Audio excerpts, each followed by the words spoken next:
This is the Big O Show. This is the Big O Show. This is the Big O Show.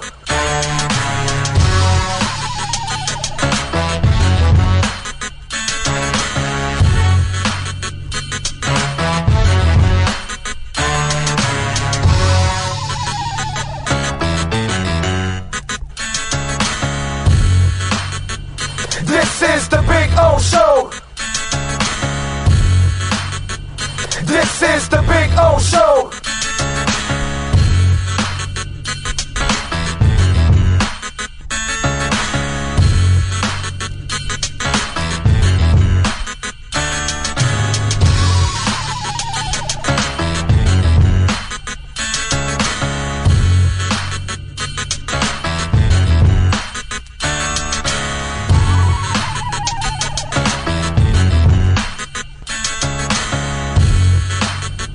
This is the Big O Show. This is the Big O Show. This is the Big O Show. This is...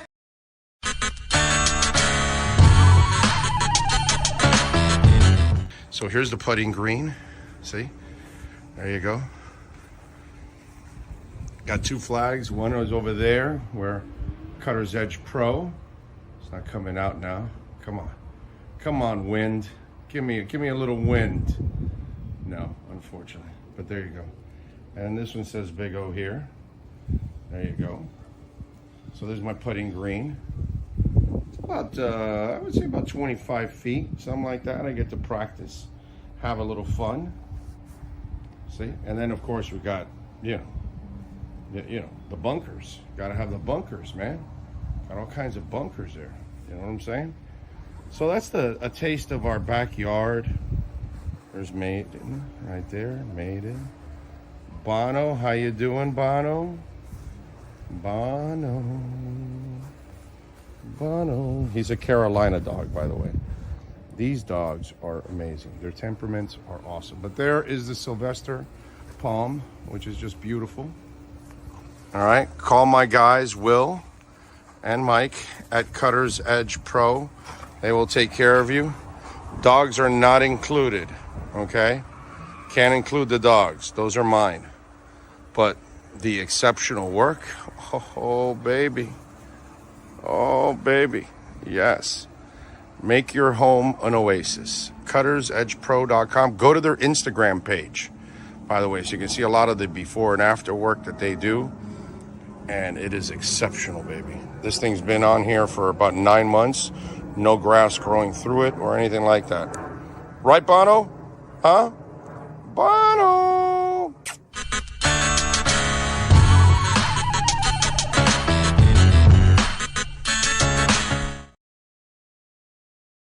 There's no need to drive around South Florida wasting valuable time looking for a new or certified pre-owned Acura. Go to the #1 volume sales dealership in the Southeast United States. Craig Zinn's Acura of Pembroke Pines. Purchase with pace and space in a dealership tailored to your needs. From home buying to providing that personal touch. Contact the 2020 Satisfaction Award winner Craig Zinn's Acura of Pembroke Pines. 888-776-5123. That's 888-776-5123. Or visit them at 15601 Pines Boulevard in Pembroke Pines. For over 16 years, EJDconstruction.com has provided South Florida residents quality craftsmanship, accurate project management, and exceptional service. That's why EJDconstruction.com is an A-rated member of Angie's List and the Better Business Bureau. When you're looking for the right custom home builder for additions or home remodeling, please call my friend Eric at 305-433-4843. That's 305-433-4843 for EJDconstruction.com. When you move, you need a reliable company led by passionate folks eager to assist its customers during a transitional process that needs to be smooth. Call Essential Moving Experts at 844-368-5750 for all your local and long-distance moving needs. You can rely on Essential Moving Experts. Mention the Big O Radio Show and get $150 off. Family owned and operated. They offer free 30-day storage, full service moving, fully licensed, bonded, and insured. Moving was never so easy. EssentialMovingExperts.com.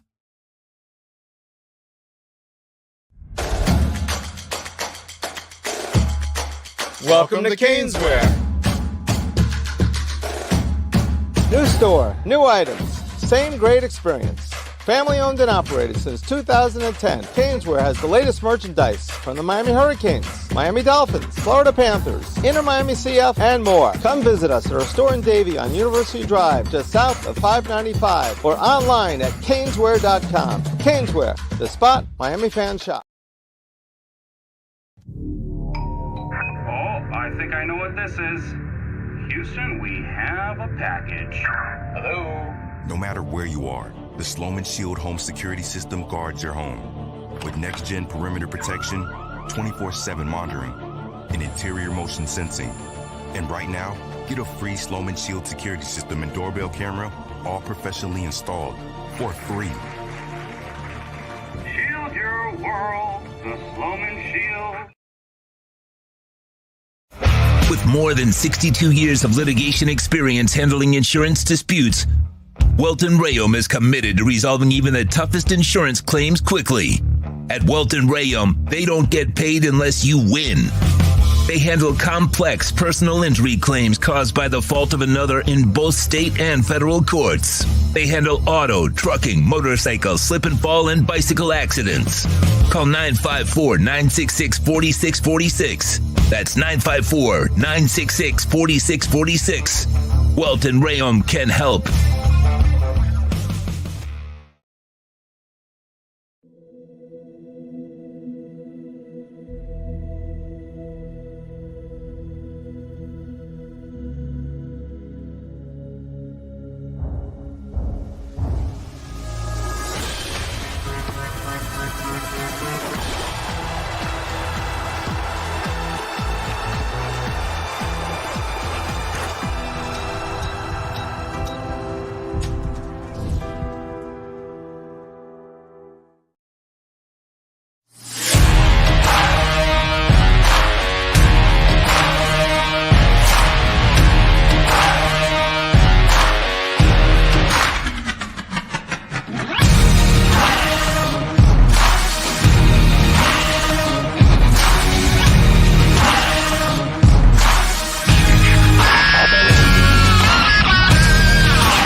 Statements or beliefs expressed on the following program by the host, guests, or callers are not necessarily the opinions of FantasyXS.com, Media Group Inc. ownership, management, sponsors, or website.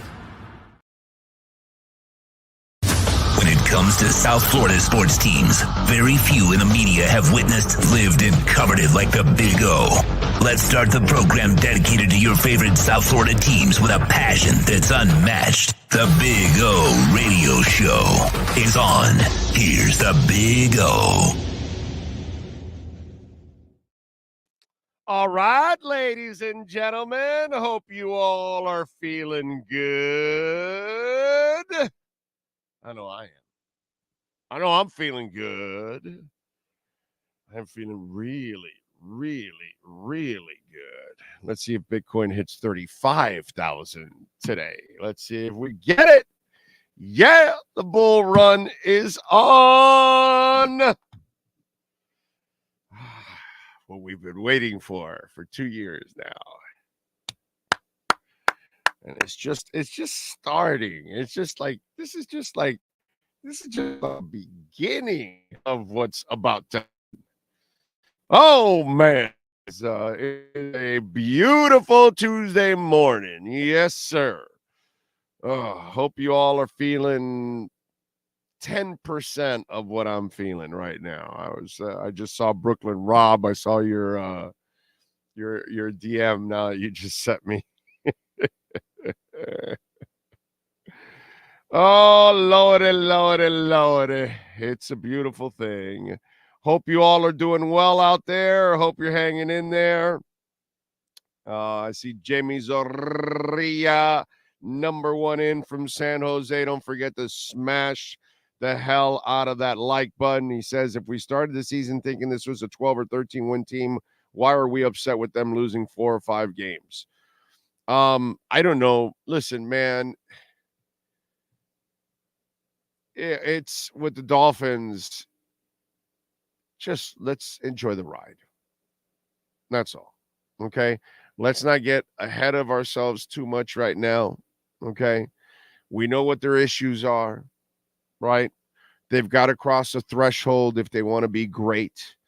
And they haven't been able to really cross that threshold to be great.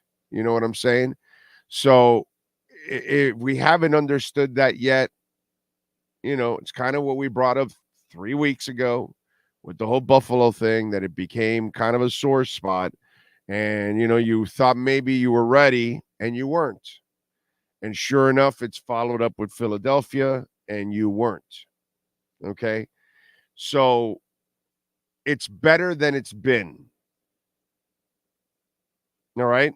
This is part of a progression. We now, yesterday, great example, fantastic freaking example.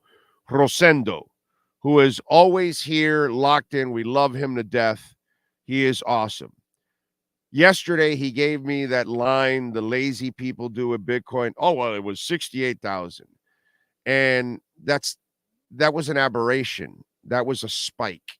That wasn't anything that was part of the progression, right? And so what I want you to do, what do I always tell you with crypto, right? I always tell you it's not about micro. You can't live in the moment of the day or the week or the month that was a bad month. You can't even in a bear market, like I've told you, you can't even worry about 6 months. If you know what you're doing, you know what you invested in, and Tesla stock has gone down, it's going to return. Okay. Apple stock's it's going to return, So if you invested in the right company, coin, stock, real estate, whatever, you're doing it for the macro, not the micro. Okay. And I think we get caught up too much with micro in life because we react and we think what's happening in the moment, it's everything. And it's not. And so then I tell you, like I told Rosendo, macro, baby, macro. So go look at Bitcoin 14 years in. It started at 0, nothing, nada, nay. It's hitting 35,000. It's been like this. It's a straight up trajectory. Are there going to be spikes along the way? Yes. Yes. And that one big spike that went to 68,000, it went because smart investors thought the recession was coming and they put their money in there because that's what it's going to be. And now we're watching dollars crumble all over the world. We're watching our dollar crumble. And so now people are finally getting smart and they're finding out that is free of corruption from the government and everything. So now they're putting their money and they're watching it grow. So all the money I invested when I bought it at 16.5 and 17 and 17.1 and 17.3 and 18 and on the way down that I bought it at 20 and 19 and 18 and 17 and 16.5. Then I bought it on the way up at 16.5 and 17 and 17.5. And now it's at 35. So I've more than doubled that money now. You understand? So my money's growing. So is everybody else's that's investing in Bitcoin. And that's macro. Okay. So where did we start off? Did we start off with a quarterback? No, now you got a quarterback. Did you start off with a head coach? No, now you got one of the best offensive minds in football. Did you start off with a defensive coordinator? No, now you've got Vic Fangio. Okay, so now you look at the talent across the board. Did you have Waddle and Tyreek and Berrios on your team? No, now you do. So it's like this. What we have to stop. I get it, dude. I want to win a Super Bowl. I know you all want to win a Super Bowl. I've got a pad in Vegas waiting for me if the Dolphins make it to the Super Bowl. All of that is great. I've got to prepare as the host of this show, right? I've got to have foresight just in case it happens. I've got to be ready to help cover it for you guys, right? So I'm planning ahead. Doesn't necessarily mean it's going to happen. I want it to happen. I'm praying for it to happen, but we can't get ahead of ourselves. Okay? So macro, stop living in the micro. We are in a much better place as Dolphin fans. We have a front office. We have a head coach. He can actually lure a defensive coordinator. He kept Bevel. He's got a great staff overall. You're actually developing offensive linemen, something you never did before. You have the best offense in the NFL. Are there a couple of problems? Yeah. You're not there yet. You're not elite. You're good, not great. It's what we've been talking about for weeks, right? You're good, not great. Okay, so the next step is to get to great. Not going to happen overnight. I had to deal, and some of you had to deal with a bear market where it went almost 2 years. And during those 2 years, I got to hear the idiots that don't know anything about investments talking shit about Bitcoin and talking shit about this and that, and they don't know anything about crypto. And, and the entire time, what did I do? I laughed at it. I said, hey, man, it's all right. The inevitable will come. I know what's happening. I see what's happening. I do my homework. Okay? A lot of homework. A lot of hours I spend reading, watching what's going on in the world. Because if you're an investor, you need to know what's going on everywhere. Doesn't matter. Business, politics, everything. Because it affects investments, period. So I know what at least I feel like I know what I've been studying for 3 years now, but the bear market has been about a little over 2 years. So I stayed strong and I worry about the macro, not the micro. People are talking shit. Meanwhile, Bitcoin was at 16.5, but you didn't see it at 20 and at 25 and at 30 and at 32 and 33 and 34, and we'll probably hit 35 today, maybe even 36 or 37. And when these ETFs get approved, it's going to explode. This isn't anything right now. This is just, we're scratching the surface of the bull run right now. I'll give you some coins that are still great bargains right now on the show too. Not a financial advisor, just a guy that loves crypto. So stay in the macro. The Dolphins are still trending up, okay? They're not where you and I want them to be, holding the Vince Lombardi trophy. I get it. They're not at Philadelphia's level. They're not at Buffalo's level. They're not at San Francisco's level, even though San Francisco lost again yesterday.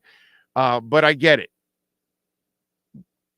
Let's take a step back, okay? We're in a much better place than where we were 3 years ago, 5 years ago, 10 years ago. We have a human being that is actually coaching the football team. The guy's a really smart dude. He will learn from his mistakes. He will learn how to get better because he's extremely intelligent. But it's not going to happen in a season and 7 games. As much as you want it to happen, as much as I want it to happen, we have to have patience. As much as I wanted the bull run to start, I had to wait through the entire 2022 and 2023 year. And almost, because, we had a little run at the beginning of this year, and now we're closing here in the fourth quarter, as predicted, by the way. As predicted. For months, I've been telling you that it would turn in September or October. You can go back and look at the videos. Over and over again, I told you September, October, and September was in the green. But October is the one that's really coming with the boost. But I get it right, baby, with Messi. I get it right with crypto. I get it right with the Dolphins. That's all I got to tell you. So we give you a lot of good advice on this show. I don't know. I don't know what to tell you. But if you listen to us, you might make yourself a little money. Honey. So stay macro. Avoid the micro. Micro just does not tell you the whole story. Steve Chapman is in the house. San Fran was supposed to be the best team. Maybe we have hope. Keep the faith. Well, what happened last night is that Brock Purdy got brought down a little bit to reality. Brock Purdy can read and react quickly and make most of the throws that you need. You know what I'm saying? I know he's missing Deebo Samuel, but he still had Ayuk yet there. He still had Kittle, and he still had McCaffrey. He had better weapons than most of the league has with those three guys. Most of the league, I'll say 75, 80% of the league, those three weapons are better than most everybody else has. Okay? So he kind of, made his mistakes. He's kind of looked a little bit more like a guy that's taken a step back or two here in the process. Brock does a really good job. He's smart. He's tough. He doesn't really get flustered overall, which is pretty cool. But he has to have it all perfect for you to excel. He can do that job. Now, if you're going to ask him to carry you, that's never been his game at any level. So that's kind of where yesterday he ran out of a little gas with that. Obviously, McCaffrey, too, with the fumble and all that. But he still has done a good job, dude. You know, he's not great, but if things are good around him, you can win it all with Purdy because that team is so good around him, and he makes good decisions overall. Made a couple bad ones yesterday, whatever, bro. Everybody, they are human beings. You can't always be perfect. You know what I'm saying? So we got to also be a little bit more level-headed. He wasn't terrible, but hey, but I'll give you this.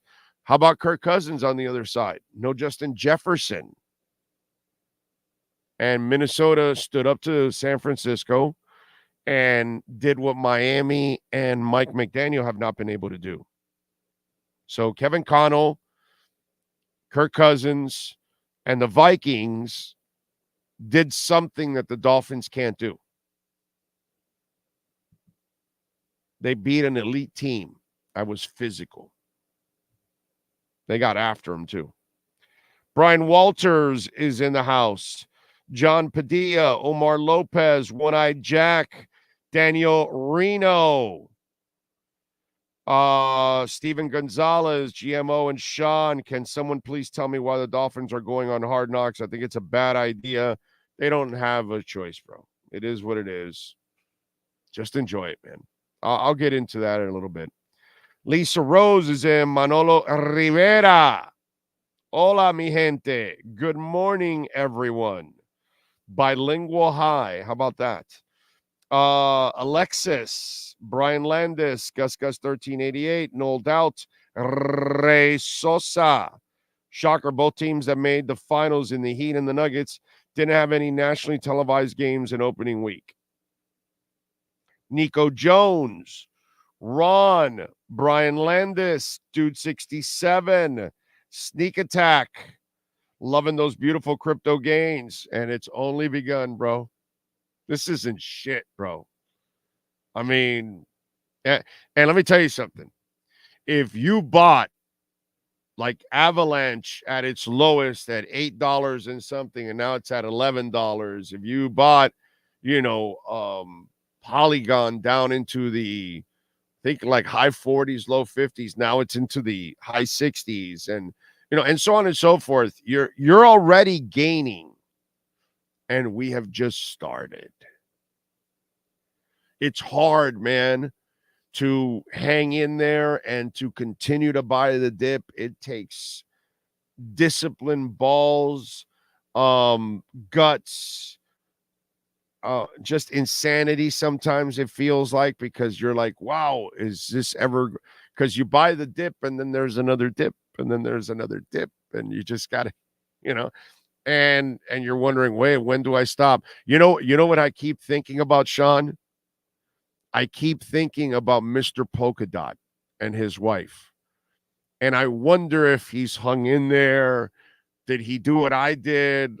I kept buying more polka dot, and more. The lower it went, the more I bought, That's how I am for all the ones that I'm invested in. I just kept buying and kept buying, whatever it is. It's interesting. But sneak attack, your gains are just this is what you're gained right now. Like this. It's nothing. Absolutely nothing.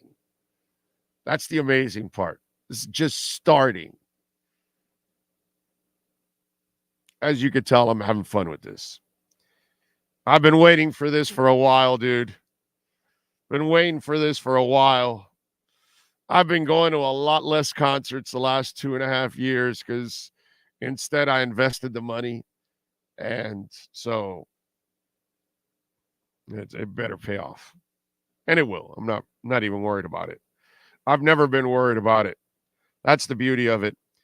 Plus, I'm counting on our goofball leadership to help all of us out. Brian Morgado, big O fun fact, best show on Turf 99, had 2 losses in the regular season, both against teams with winning records. The rest of their wins were against mediocre teams. Rams go on to win the Super Bowl. Yeah. Yep.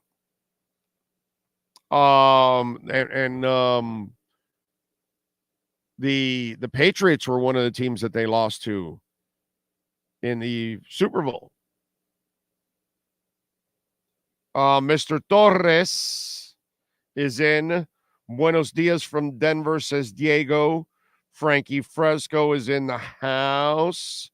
Says Hard Knocks sucks. Andy Jackson, FOMO alert. Exactly. FOMO in, baby. FOMO in, please. Although there's still a bunch of coins that are at great value, and they haven't blown up yet because Bitcoin is the one that's exploding. Altcoins are still trailing right now. So there's still some really good altcoins. And even Bitcoin is still worth it. By the way, have we crossed 35? Nope, not yet. We're in the 34,345 range right now. So it's been 34,000. I think I saw up to like 700 or 800, but I haven't seen 35,000 yet. So we shall see.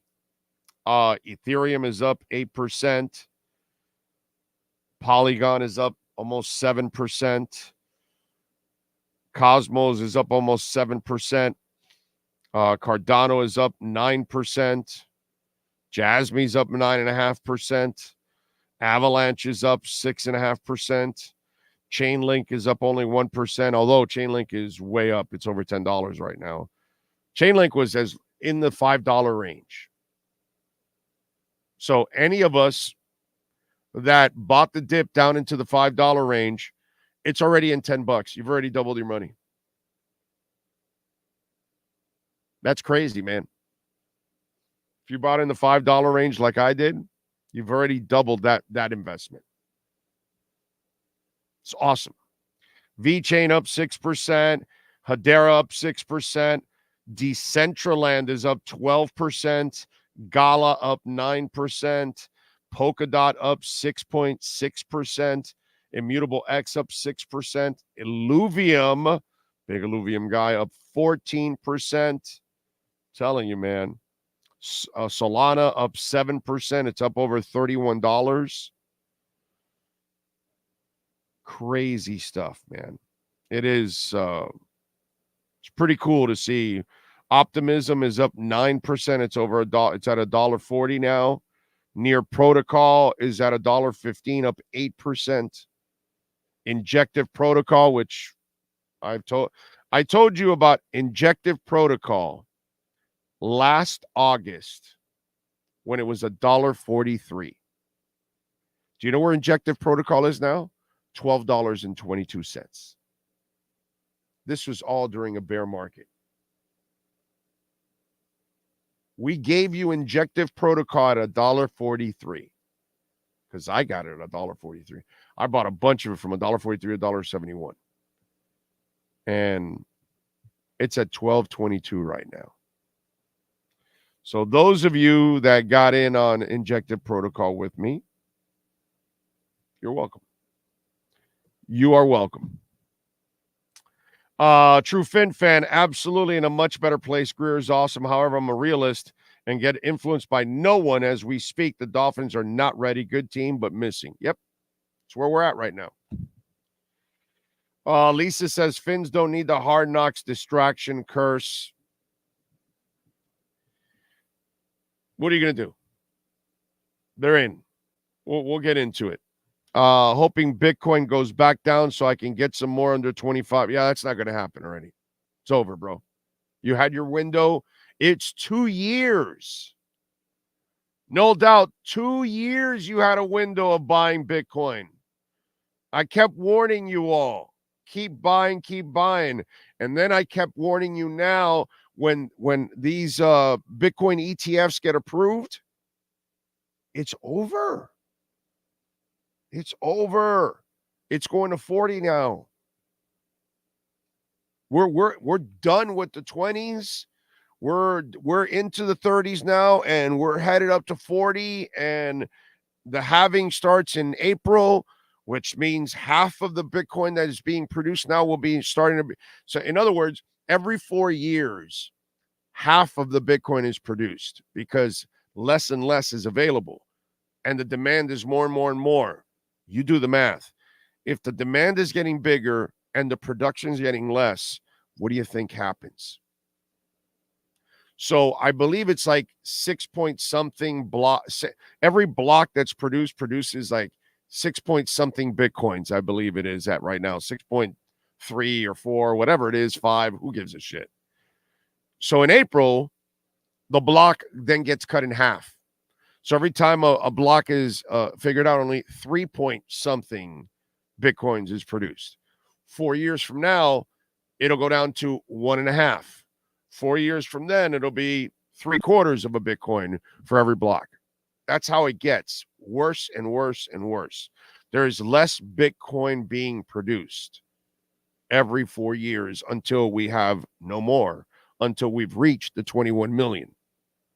And we're less than 2 million away from that. Okay? It is going to explode. I keep explaining it. I want you all to really go study this. Go check out what the blockchain is all about. Check out what crypto is all about. Check out Bitcoin, Ethereum. I'm telling you, your entire lives will revolve around it, just like the internet, just like the stock market. The crypto market is the future stock market. The blockchain is the future internet. When you look at Bitcoin and Ethereum and Cardano and Polkadot and just all these different companies, all these blockchains, what they basically are, the way you got to look at them is they're all cities. And each of these cities are going to have all your businesses involved. And then the blockchain is going to connect each of these cities, which then makes it your new internet highway, basically. So you will be on blockchain, you will be on Web3 if you're gaming, you will be doing all of these things, whether you like it or not. Whether you like it or not, you're going to use email. Whether you like it or not, you're going to be on the internet. Whether you like it or not, you're going to use .coms. Same shit. Same shit. except this is way more protective. The security level is it's way better for everybody. And I've been explaining this now for over 2 years now. And we're coming to a head now, finally. And it's going to happen. Argentina's about to vote in a pro-Bitcoin president. And their money's gone to shit like every other dollar in the world is going to shit. And Bitcoin is going to be their currency. And when a country that size starts using it, and then Brazil and then others, telling you, man, I've been telling you for a while. So true. So who was it that said it? No doubt. You got no shot anymore at a dip. It's over. You'll never see 25 again. Those days are done. Okay? I can guarantee you that now. We have crossed that threshold. We are no longer in the bear market anymore. BlackRock's getting in. Fidelity is getting in. ARK Investments is getting in. Grayscale is getting. The smart people are getting in. They just needed some regulation, and the regulation is coming. And let me tell you, I am praying that the House, who's loaded with a bunch of idiots, these Republicans, I mean, look, man, these Democrats are completely lost. And the Republicans can take the White House if they want, and they're stupid, and they're staying with the orangutan. So they do a lot of stupid shit. But if these guys can get Tom Emmer in there, that would be really damn good as a speaker. He's a good dude overall. Tom Emmer is one of the few in that Republican Party that has like some common sense. He's a very pro-Bitcoin guy too. So that would be really, really cool. We'll see. We'll see what happens. I don't know if those idiots can find 217 for one person. Jesse M is in the house. I think Hero leads this team in scoring this season. Jimmy's going to get his guys ready for the playoffs. Let's hope so. Had a good conversation with Ira Winderman. You may want to check that out when it drops. Reynaldo Mesa. Oh, what's up, Papo? Let's beat the Patriots and regroup for Germany. Amen, my brother. Alex Ruiz. Tiger Tony. David Carson. As I had some time to think about the game, are we really close? I'm not one to make any excuses, but facts are facts. The officiating did have a little impact in the game. Yeah, but they're not there at that level. That's the reality. Forget the officiating, dude. The officiating sucked. We know they're not good enough. Not yet. Arcastel, Arcarillo, Miles Deep is in Vegas. Jim Gleason, Gordon Shumway, Jamesville, Bill's fake crowd noise. I'm at the tippity top of the mountain, and I'm not even halfway up. Tom Stockel is in. Always buy the dip. Lowers your average cost long term. Amen. Tom, you are a smart man. DCA, dollar cost average. Lenny Pena, Tiger Tony says, crypto bull run. Absolutely. It's begun. Hard part is to have diamond hands and hold on, but it's almost time to take some profits. I have a plan. I like it, Tiger. I like it. Michael Cody is up in Buffalo, and he says, screw the Bills. Mike Honcho says, good morning, Big O, and I apologize if you've discussed this but been on a business trip for a week. What are the chances Coach MM is using load management approach saving guys for December, January? Zero. Brooklyn Rob, Bitcoin to the moon. So glad I stocked up despite the naysayers. Brooklyn Rob, dude, I know you well. You know those naysayers. They don't invest. They don't know anything about investing. They don't follow markets. They don't follow what's going on around the world. They just go with the sheep. And then the sheep are all the idiots on MSNBC and Fox and CNN and all that, telling you and repeating what morons like Elizabeth Warren say. Oh, crypto is dangerous, this, that, and money laundering. And it's like they've been money laundering with cash forever. we print our own cash like it's going out of style, and then we've got other people printing counterfeit cash on top of all of that. You know what I'm saying? You and I know, bro. These naysayers, they're uneducated. So that's why I laugh at the naysayers. Oh, Bitcoin's a scam. Brother, the dollar's a scam, dude. You just don't get it. You and I are way ahead of the game, Brooklyn Rob. Way ahead of the game. And thank you for the acorns. Always. Appreciate that. That's another nice little avenue to build. Coach AJ, GMO, can we get your take on the 2000 Super Bowl champ Rams? They beat up on bad teams. One loss, 67-133. Lost to a 13-3, 8-8. Yep. Was it a fluke? They won, right? I guess it wasn't, right? They only won once because they weren't necessarily the kind of team that could hang in there physically. So they were able to put everything together. AJ, the Miami Marlins, Florida Marlins then, won the World Series in 2003 with a bunch of young guys. Aberrations happen all the time, my brother. You know, all you need is a Bartman and a Cruz and a Dontrell Willis, and sometimes you can do things that never has been done. The Royals also did it too, where you catch lightning in a bottle with a bunch of young guys. Shit happens, dude. You know, that's the way it goes. The Miami Heat, they're an 8 seed and they get to the finals.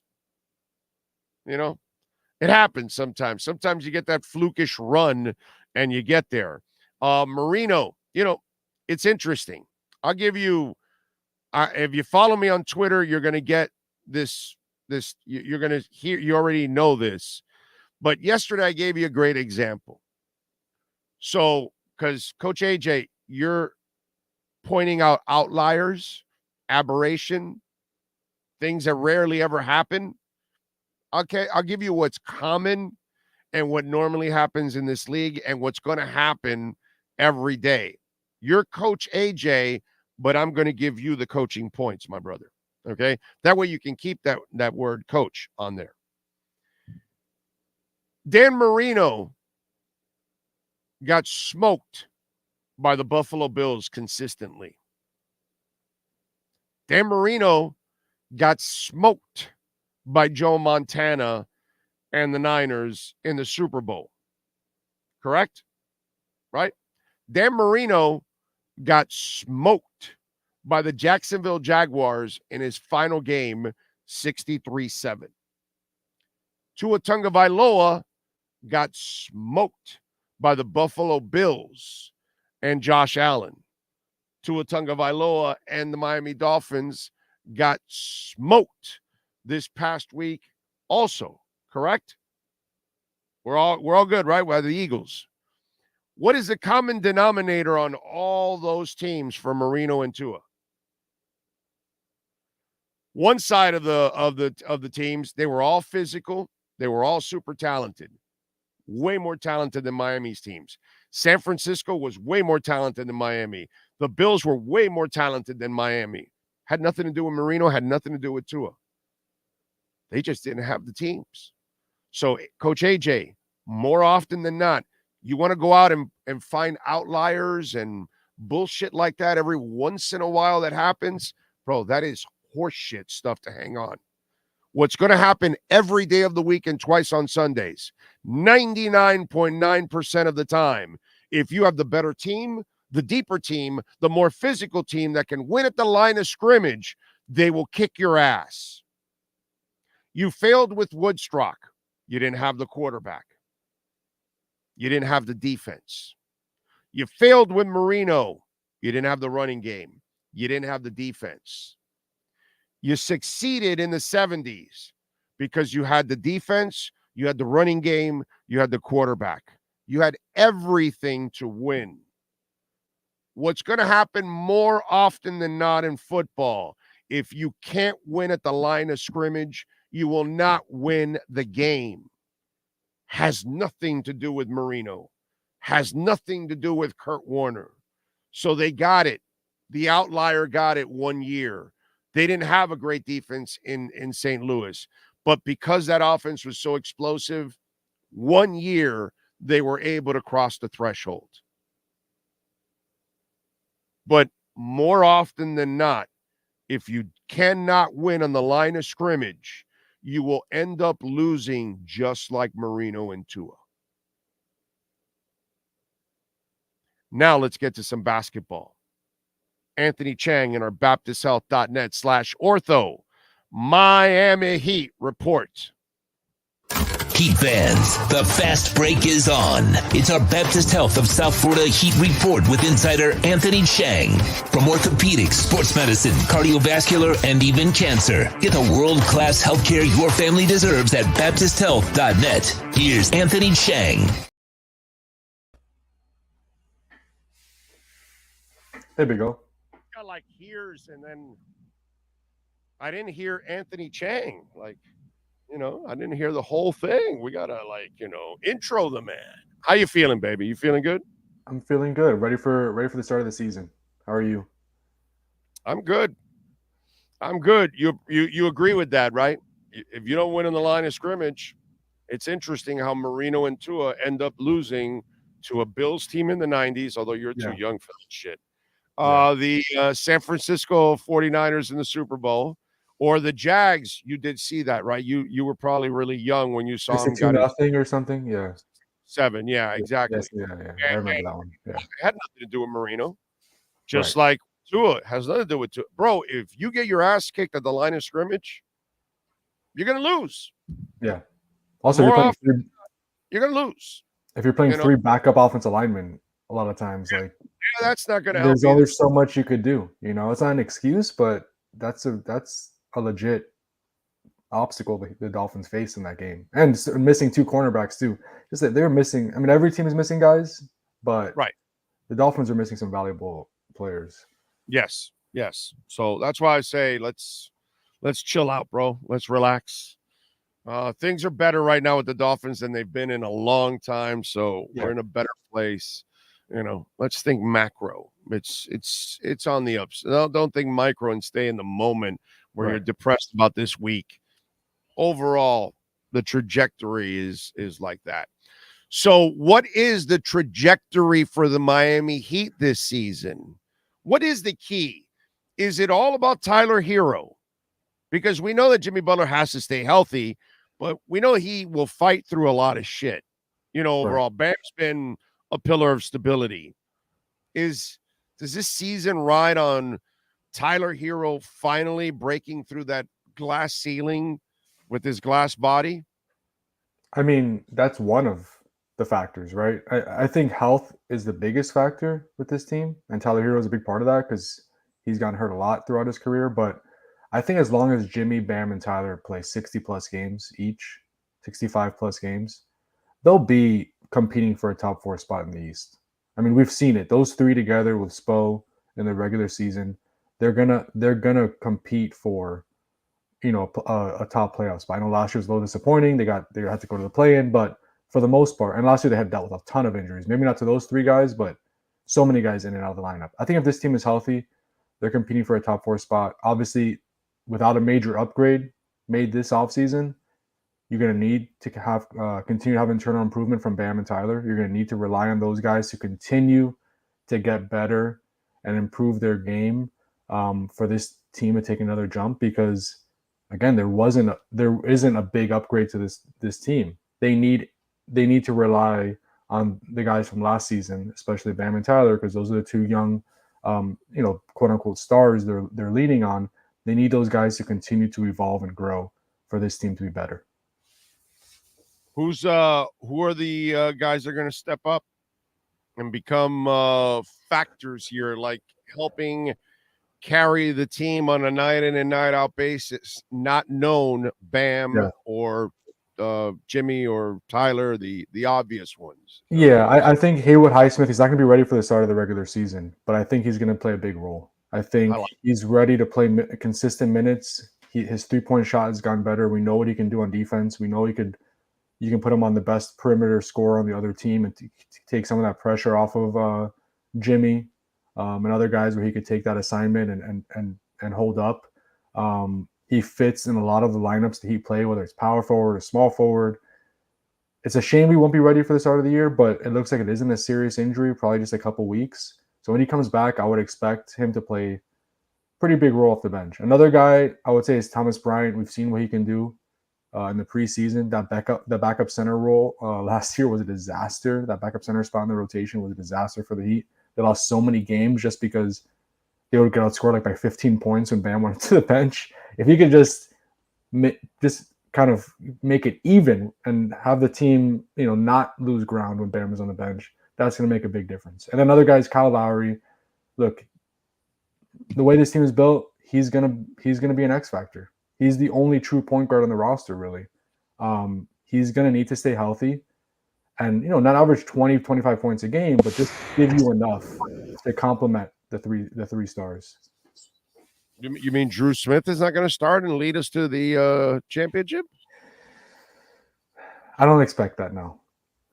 But you can never count anything out with the Heat. By the way, was Jamal Cain a little pissed off about the whole contract thing? Yeah, we spoke with him yesterday after practice, and you could tell he was disappointed. He expected to get it, and I think we all kind of expected him to get it. I wasn't totally shocked Drew Smith at the standard contract because I know the Heat really, really like him, and I know they felt like they needed to add another point guard to the roster, so it kind of fills a positional need.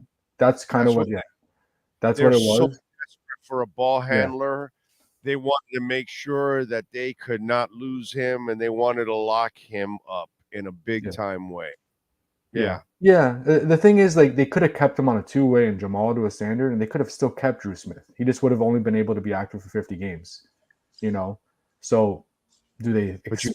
You can't count on Lowry, bro. He's been injury prone too. Yeah, no, and he's 37 years old, and I get it. Yeah. I get it. Yeah, I think I also was thinking about this. You need Drew Smith for practice, not just for a game. That's a very good point. You need him to run your offense defensively in practice, so you have somebody running and testing your defense. Offensively, you're also going to need him. Plus, you keep him around so he can learn from Lowry and all that kind of stuff. Learn all that. Be a part of the meetings, everything else. When I saw that and I saw the whole beef and all that, I felt bad too because I'm a huge Jamal Cain guy. This show is Sean and I are big Jamal Cain guys, and I still think he's not going anywhere. I don't think he's either. No. Yeah, but you could tell that the kid, he's got some pride. He knows that he's done enough in a way to earn that thing, and so it's not his job to understand that the team cherishes a little bit more the ball handler at this moment. Yeah, I feel bad for Jamal, right? Because like you said, he earned it. He earned the standard contract with his play. He's been here for over a year developing that system. He's gotten better. Second year now, played really, really well in the preseason, and it's just unfortunate because circumstances just didn't allow for him to get the standard contract. They needed another point guard. I feel for him, but I have a feeling that eventually he'll get it. Whether it's in mid-season this year, we've seen the Heat convert two-way guys to a standard contract in January or February or something like that, or even next year. I think he'll get it.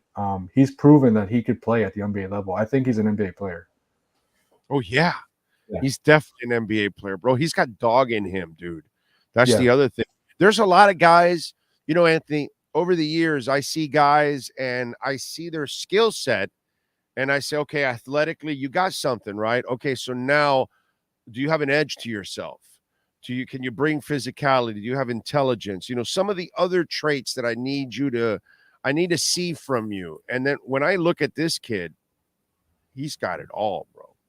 Yeah. He's got it all. He's got dog in him, dude. And that's the one thing you cannot teach. You cannot teach people that are fearless. And that's a fearless dude. And for me, I want all 15 guys on my roster to be, fearless of whatever. And I can't say that about every NBA player. You know what I mean? No, for sure. And look, I would not be shocked if Jamal Cain is active for opening night, right? Because Haywood Highsmith is out. Jaime Jaquez, we don't know if he's going to be available. They need depth at forward. Yeah. I would actually predict Jamal Cain, even though he's on a two-way contract, that he'll be active on opening night, and maybe not Drew Smith. We don't know about Drew Smith, right? But I think Jamal Cain probably has a better chance of being active just because they have a couple forwards that are hurt. How many times can they activate him? Is it like 30 or something? What is it? Teams, 50. So it's a good amount. 50 of the 82. Yeah. So for the most, he could be active for more than half the schedule. Again, just because, and we've seen it in the past, just because you're on a two-way contract with the Heat doesn't mean you're not going to have a role on the NBA team. Because, I mean, whether it's Duncan Robinson or Gabe Vincent or Max Strus or even Caleb Martin, right? That 1 year he was on a two-way. Those guys have had roles. If you earn it, they'll play you. Oh yeah, and I think he's got that attitude that I think he's not going to go into a shell because of this. I think he's the dude that gets pissed off even more about it in a good way and says, oh, okay, so that's how, okay, so now I'm going to force you to give me that contract. And so now those 50 opportunities, he will maximize that. And then Spo's going to say, yeah, I need this guy on the roster all the time. Yeah. I need him now. So then you're going to have to make a decision. And plus, I still think there'll be a trade, and then that will free up some spots too. Sure. At one point or another, right? Yeah. Because Lowry doesn't finish the season here. I mean, it depends on his play this year and all that. A lot of it depends on that and his health. But yeah, he's a big expiring contract. Usually those guys are traded. Yeah, by the trade deadline. And from what walk me through this because, I come from a place of ignorance here and maybe a lot of fans also. It behooves the Heat to move him during the season to use that cap space. If you allow it to just expire in the offseason, they're already a capped out team. You will not be able to use that space, correct? Yes and no. It would benefit them to trade him for another guy on an expiring contract, because they're gonna be if they let his contract expire, they'll be below the second apron, which is important. Not just again because of tax bill, but because they'll be able to actually make additions to the roster. They'll be able to aggregate salaries in a trade. They might be able to use their mid-level. But if they get a guy on a multi-year deal that's comparable to Kyle Lowry's salary, that's on the books for next year in a trade, they're probably going to be above the second apron, and that's going to be very, very restrictive. I don't give a shit about his taxes, bro. It's not about the taxes. It's about what we've talked about in the past, Biggle. The new second apron, with the limitations where basically you only have minimum contracts to fill out the roster. You can't do anything else. But you could use that salary to acquire something good. Is my point? Yeah, you could. Yeah. Okay, so that if obviously you're right, and generally you're right that both sides, there's benefits and pros and cons of both. Yeah, if you're not acquiring anything sexy, then you're better off letting it expire and getting under the second apron. But my point is, it's going to be hard for you because of your limitations to sign anybody straight up in free agency. Right. That's really good with that kind of money. So that's what I'm saying. If you can actually find some kind of disgruntled star or a team that wants to kind of reset and they've got to, say bye to their star or something. That's what I'm saying, that maybe you could use that salary for Lowry in the deadline. That's all. Yeah, no, that's a good point. And the pros and cons to both options, and it obviously depends on the player you're getting back. Right. But if the Heat want to let his contract expire, there's benefit in that. But if they wanted to cash in his contract and get a guy who could help you for the next few years, or maybe another expiring, there's definitely value in that as well. It'll be interesting to see what they do. And again, a lot of it depends on Kyle Lowry's play. If he turns out to be the starting point guard for this team, bounce back year, averaging 15 points and 7-8 assists, and he's an essential part of this formula, we've seen that they're not going to sell off a guy just because he's on expiring, right? They're going to let it play out because they're in a win-now mode. But if he's hurt in and out of the lineup, has another down year, then I could definitely see a trade happening. Yeah. I just, all of you guys on this beat, you guys have been so programmed to talk about taxes and all that shit that when I watch Stephen Ross spend like it's going out of style, Yeah. Like he builds up his stadium with his own money, practice facility, bridges, tunnels, F1 race, signs any player you want. I look at the Moss family. They build a fucking stadium in Fort Lauderdale for fun while they build the other one in Miami, and they bring Messi and all that. And I got the hockey team, and I got Viola and Sifu building stuff over at War Memorial and do all, I don't want to hear about, taxes No, from the I get it. I get it. I get yeah, it. I like the Harrison family. I respect the shit out of what they've done here. But lately there's been too much whining about this tax and that. Bro, you're a billionaire, dude. And your Yeah. business doesn't even pay taxes in this country, by the way, with your Yeah. ships. So you save a lot of money. And I'm just one show that has zero sympathy for that when I'm watching three other maniacs in town not give a shit about money. I'm sure that they care that they're losing it, but they publicly do not ever complain about taxes or money or anything like that. You know what I'm saying? So that's my problem with this one side of the Miami Heat, that it's like, yo, dude, come on, bro. Yeah. No, I get it. Bruce Sherman wants to cry poor. I kind of understand it compared to the other people in town. Mickey Harrison, bro, I have a hard time with it, bro. Yeah. I'm sorry. No, and I get it, and most fans agree with you, and I totally understand it. But what I was saying is there's basketball reasons now. This new CBA, there's actual basketball reasons why. It's not just about the money. Yes, of course, it's a factor for everybody, but there's actual basketball reasons now for going to the second apron.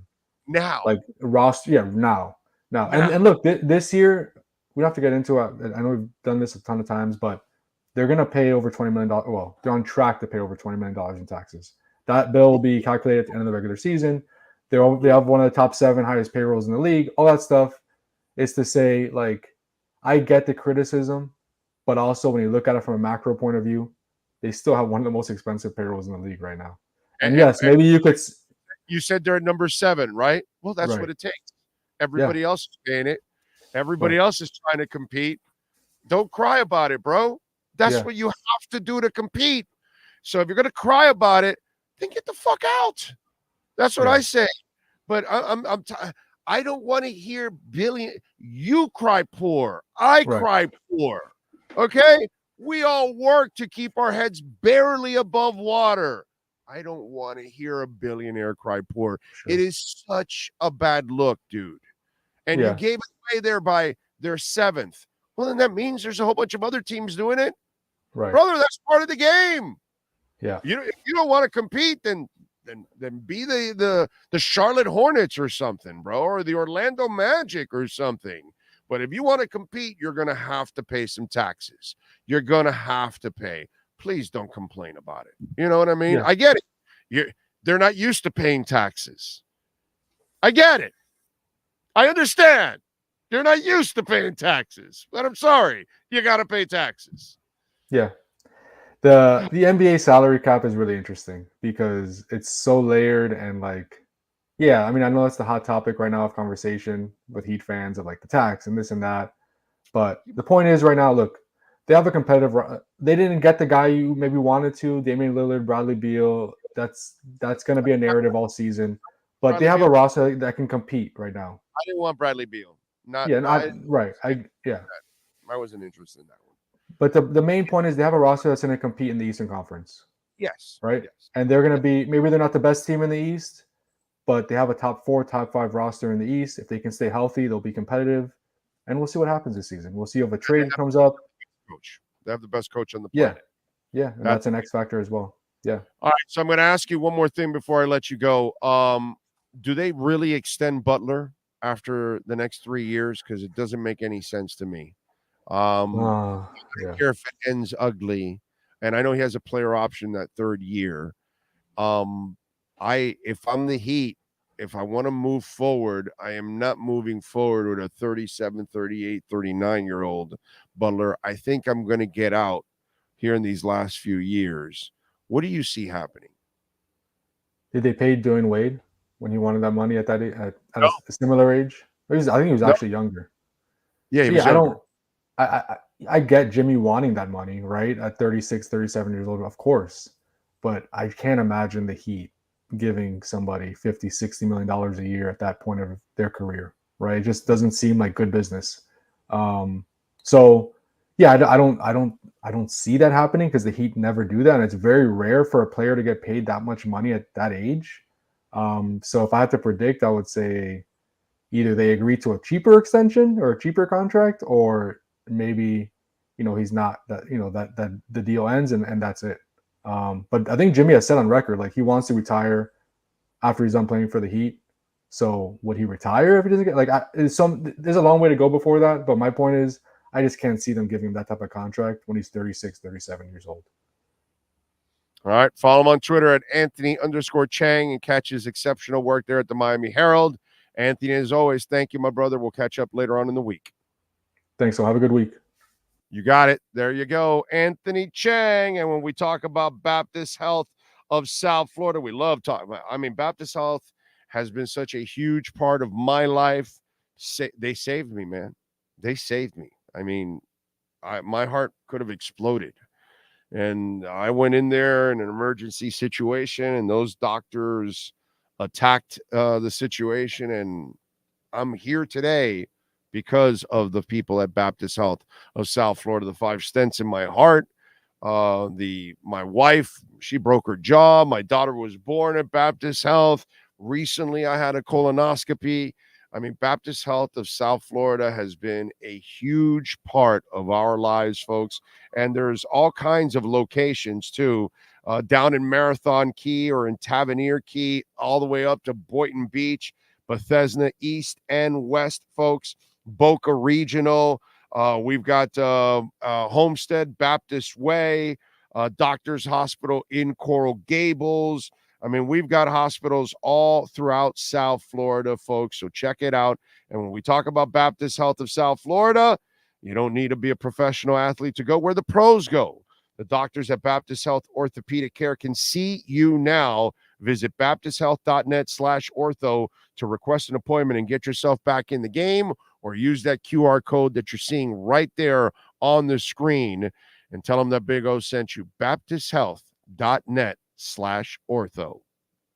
The Baptist Health of South Florida Miami Heat Report with Anthony Chang is brought to you by Baptist Health of South Florida. From orthopedics, sports medicine, cardiovascular, and even cancer. Get the world-class healthcare your family deserves at baptisthealth.net. All right. Oh, James says hearing Ramsey has a really good chance to play Sunday. Who says he has a really good chance to play on Sunday? Who says that? What credible source, Mr. Vivinetti, is saying that? Tell me. Lakeisha is in the house. Tiger Shark Tony, people should have known that Bitcoin was going to go up when Jim Cramer said it was not a good investment. When he says something crypto, when he says anything, do the opposite. Stocks, anything. Whatever he says to invest, get the hell out of. Whatever he says is going to crash, invest in it. Do opposite Cramer. They have an opposite Cramer thing. It's called inverse Cramer. That's what it's called. Inverse Cramer. Chad is in the house. Good to have you back. John Esslinger is in. Where can I find out more about crypto? Listen to this show. I'm going to start doing more crypto now. But I'll give you, go find Cryptos Are Us. Cryptos, the letter R and us. His name is George. He's an Asian guy. Super level-headed. Very intelligent, knows his shit. Take advantage, because I think after this bull run, he's gone. I think Jordan's going to relax. I think he's been at it really for a long time now. So take advantage. Giovanni says, just get us into position to play the playoff games, then anything can happen. Just get in. That is true. Jayhawk, if Armstead and Connor Williams plays in 2 weeks, Finns win. Tua has little to no mobility, in my opinion. Depends on a great O-line. Top teams. Yeah, well, Did Brady have great, mobility, or Peyton Manning, Drew Brees? Lots of quarterbacks don't move, dude. The great ones, all they got to do is slide a little bit. All they got to do is manipulate the pocket a little bit. That's the best. You don't need to be running all over the place. Does it help? Sure. But the best can win from the pocket. Always. And those are the ones that are going to live longer. Those are the ones that are going to win more games. They're going to go deeper into the playoffs. The running quarterbacks don't ever win a championship. Isn't that interesting? They don't. Steve Young had to learn not to run in order to win a championship. He had to learn to stay in the damn pocket because he was a maniac running the ball. You guys need to see go watch BYU highlights with Steve Young. Go watch early Niners with Steve Young. He was mighty stupid. Oh my God. He thought he was a running back at times. Hour number 2 is next. The great Safedine kicks it off.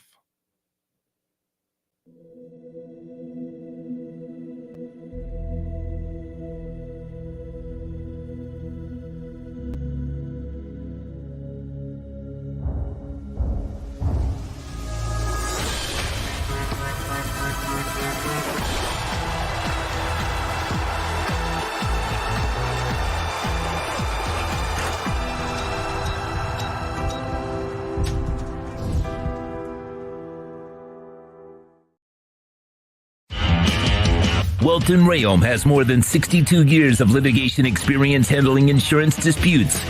They're committed to resolving even the toughest insurance claims quickly. Call them for a free consultation. 954-966-4646. At Welton Rayom, they don't get paid unless you win.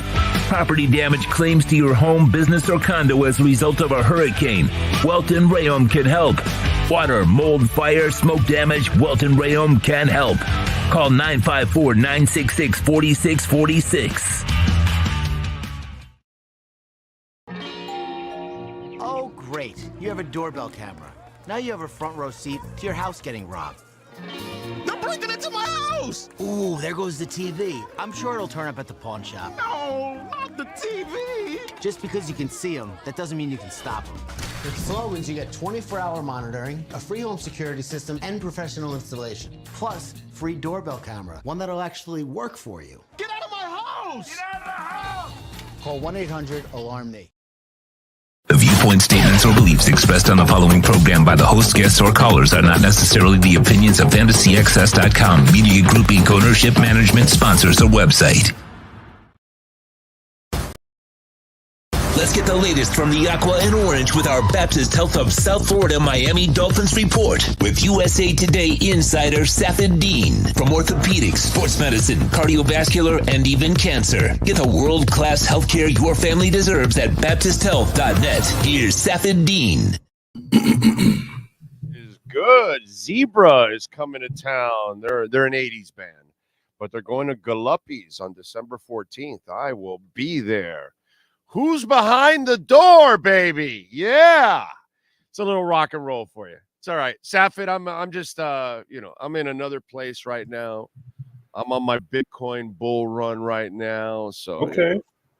You said this. You said the Zebras. I thought the rest from the Eagles game were coming to town again. Yeah, no. Those guys will get a foot up their ass.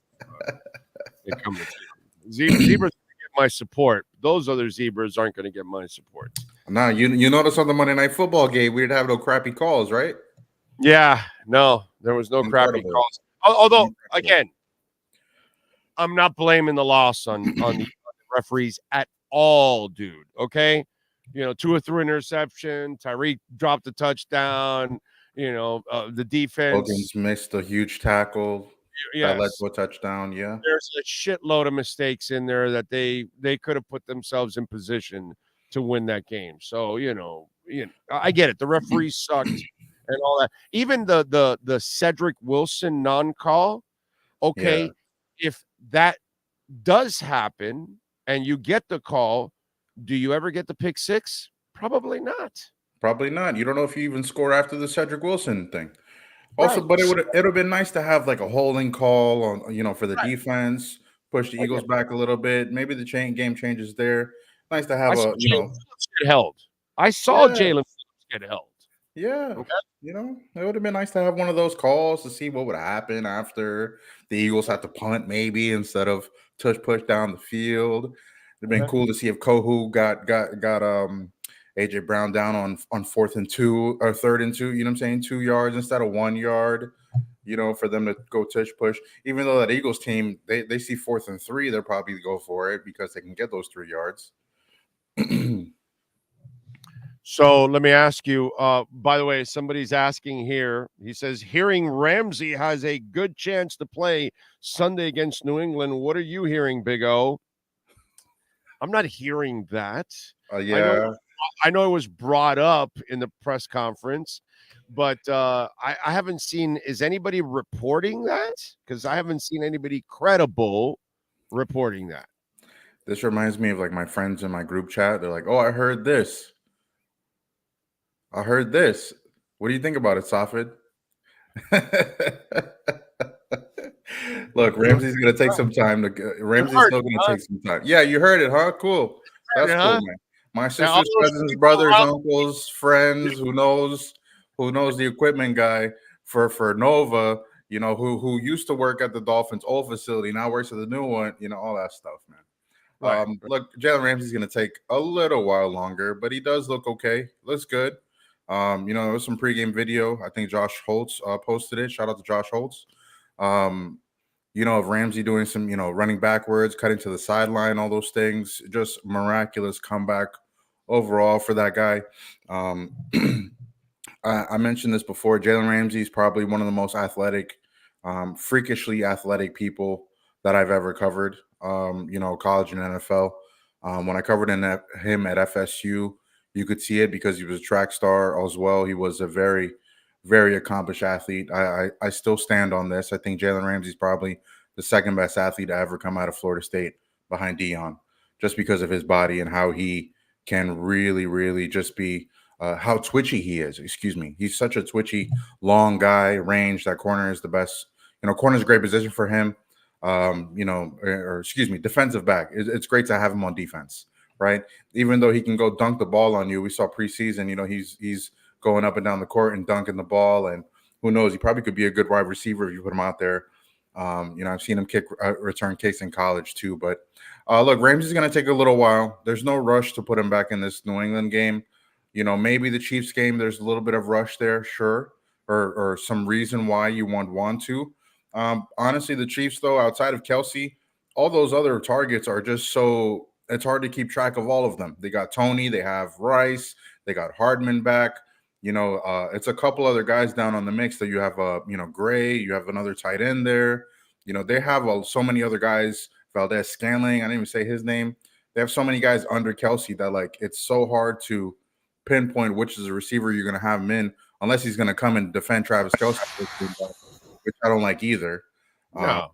I think he plays in that KC game because I also think they want to get over that good team hump thing.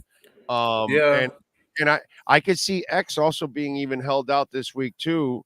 Hold them out. Yeah, and keep those and bring those two guys back together and see what you got now and kind of build up the confidence a little bit.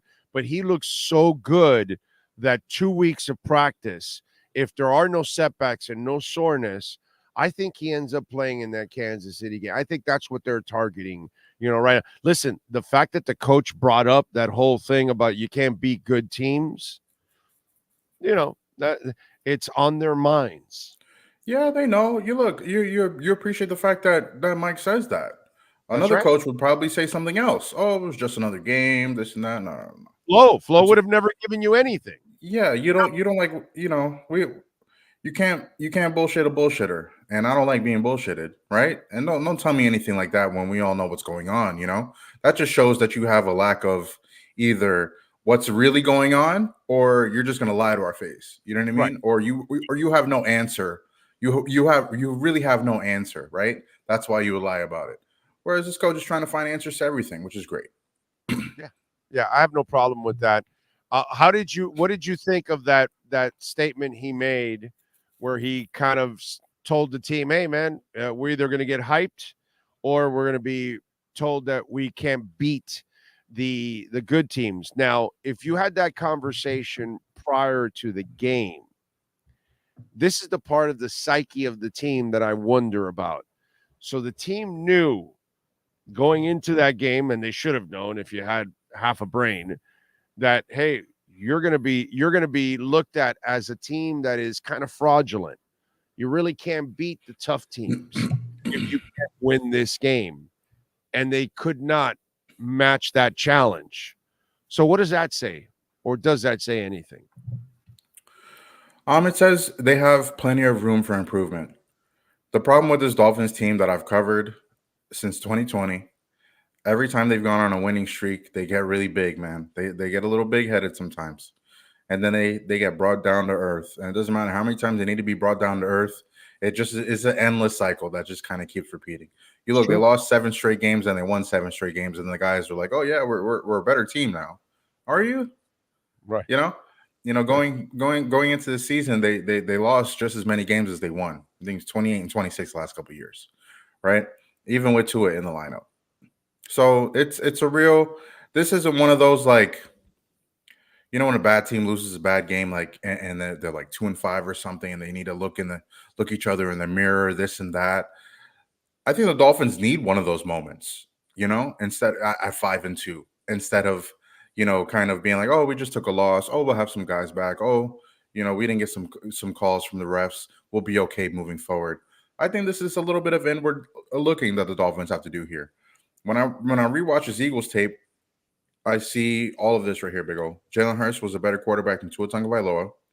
A.J. Brown was a better receiver than Tyreek Hill, right? Jalen Carter was a better D tackle than Christian Wilkins. Hassan Reddick and Josh Sweat were better on the edges than Bradley Chubb and Jalen Phillips was, right? Even Big Play Slay was the best defensive back on the field because he made the play that Holland, even though he got hurt, and those corners didn't do. Kohu did really good making some tackles, yes, bringing the guy down. Did not get torched like he did against Stephon Diggs, which is very encouraging. Very encouraging from that standpoint. But and most of all, Nick Sirianni was a better coach than Mike McDaniel on that night, right? Yeah. The run game did not get going at all, and they still tried to keep it going, which was kind of a bad situation right there, right? You would like to see them kind of get to the situation where they were kind of in the Chargers game, where they would run a little bit, but Tua was throwing the ball the whole game. Tua's best play of the game, obviously, was that first touchdown on Tyreek Hill. I don't know if you saw it, Big O. That was the Alabama play. That was the title game play. They sent Tyreek on a go route. Yeah, they sent Tyreek on a go route. It was probably 20 yards closer than the game-winning play, but they sent Tyreek on a go route like Devontae Smith ran in the title game, and Tua just lofted it up there, no problem. So that was in the books for them, and that's when they got up to 10 points right before halftime. But I just, they have to figure out how tough they are. They have to stop getting their heads big after a couple wins over teams that they should beat. They have to really figure out how to beat these tough teams, man. I don't know how the Chiefs game is going to look for these guys. I'll be very honest. I need to go and take a look at what the second half of the season brings. But, they're in really great position right now. The only thing that sucked is that the Chiefs won last week, and you let them get ahead of you in the standings, sure, and you're ahead of Buffalo in the standings still. That's probably the only positive that happened, is that you're ahead of the Bills still because they lost. Yeah, no, I would agree with that. By the way, in that speaking of Tua, and I know you rewatched that the biography or the prophecy in the making thing, that anticipatory throw he threw in the end zone, that shit was sick. Because there was a whole bunch of traffic going both directions, and for him to put that ball there, knowing that the receiver was coming across, that's the kind of shit that just people at that level, most quarterbacks can't do that. No, you're talking about actually 70% of the NFL can't do that throw. I would say 80, maybe even 85. Yeah. A lot of people can't. A lot of people are read and react. A lot of people throw after they see the window open, and Tua is the one that throws before the window opens. Yeah. It's incredible to see Tua from a quarterback mastery standpoint, up there with Mahomes, up there with Burrow. When those guys are on, Tua's on. When those guys are on like that, it's hard to stop them because they are so effective with how they move the ball. Yeah, man. That was really, really impressive to see that overall. All right. Your thoughts on Hard Knocks? I love it. I think it's a great idea. I think everybody that thinks it's a distraction, soft. You're soft. Get out of here with that, okay? I don't want to hear that it's a distraction. They're distracted by everything in the world, okay? And the Dolphins are doing enough as it is. Tyreek has his own podcast that he's distracting himself with every day, right? Or whenever he is Twitch streaming this and that.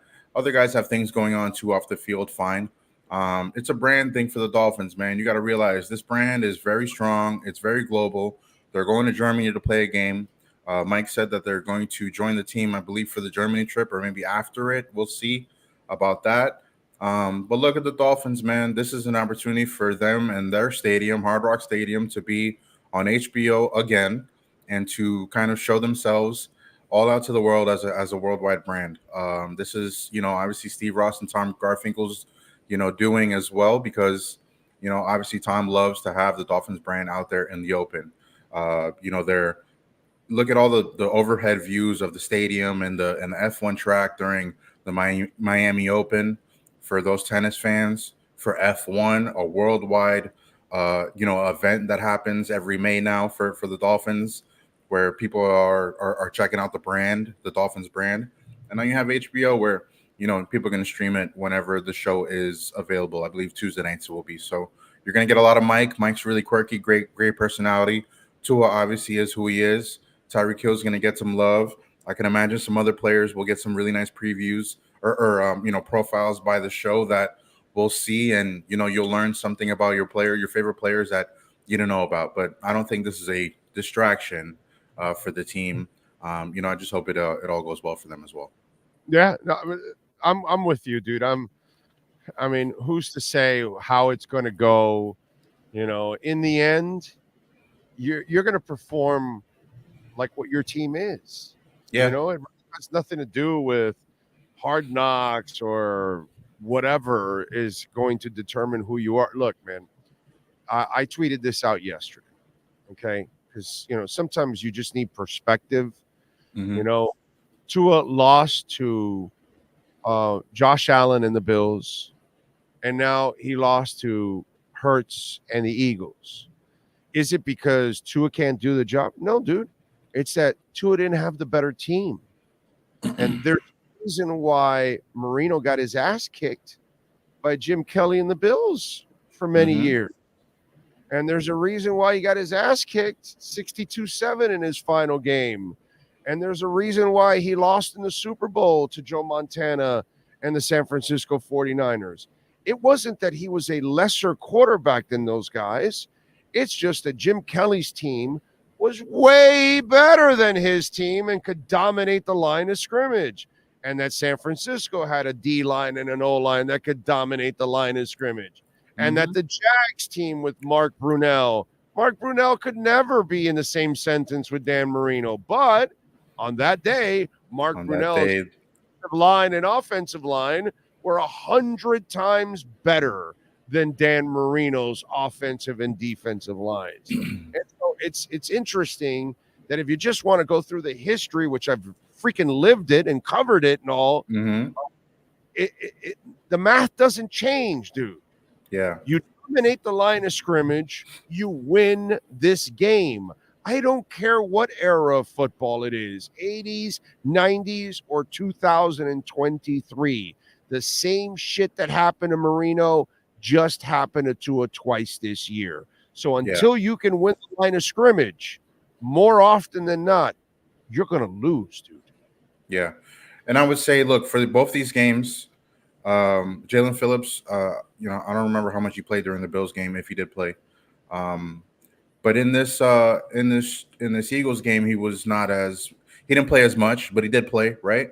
And the opportunities that he did play, he did really well. They had a sack, and another pressure that he had led to a fumble that Wilkins recovered. So look, Jalen Phillips is probably not yet 100%.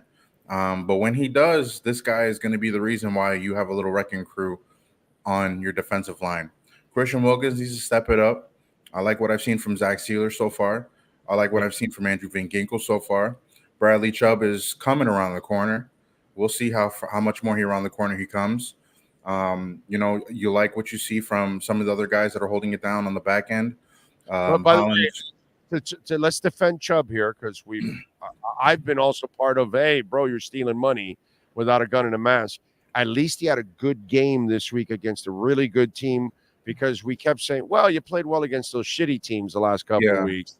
What are you going to – he's one of the guys that did step up against the Eagles. So we got to give him a little love. Okay? He's got to step up a lot more too because this is his defense. I get it. This is his defense. But look, I think Jalen Phillips is going to be the one that really has to carry this defensive line when he's back to 100%. He's going to really push those guys and get the other guys in better position. An offensive line too. Armstead, man, come back when you can. Come back in December. You don't need him in late November. I need Teron Armstead for the playoffs. I don't care about him week 10 through 14. So, take his time there. Connor Williams obviously brings a lot more stability to the run game. So getting him back as soon as possible is probably a little bit better there too. They're going to figure out their guard situation. Obviously they had some couple guys play in the game here, but Robert Hunt and Austin Jackson have been playing really, really well. You kind of thank the heavens for that from a Dolphins perspective because those are 2-year draft picks working out just fine there. In the run game, look, Raheem Mostert got bottled up this game. Some games he might get bottled up. Some games he might let loose like he has been the first couple weeks of the season. I think you would see a little bit more of what happened against the Eagles game for the rest of the year versus what you've seen in the first 7 weeks.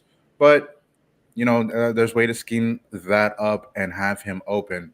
And it's just now in getting the other players that are new to the roster into the offense. You got not David Long, excuse me. You have, Julian Hill, Chase Claypool, all those guys making really good blocks in the run game during the game on Sunday.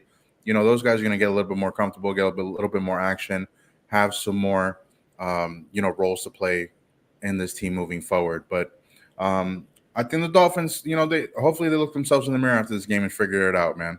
They're on Sunday Night Football, all eyes on them, and they kind of laid a little bit of an egg. Tyreek had the drop, like you said. Tua didn't play that bad, but he had the pick on the route that Waddle didn't throw.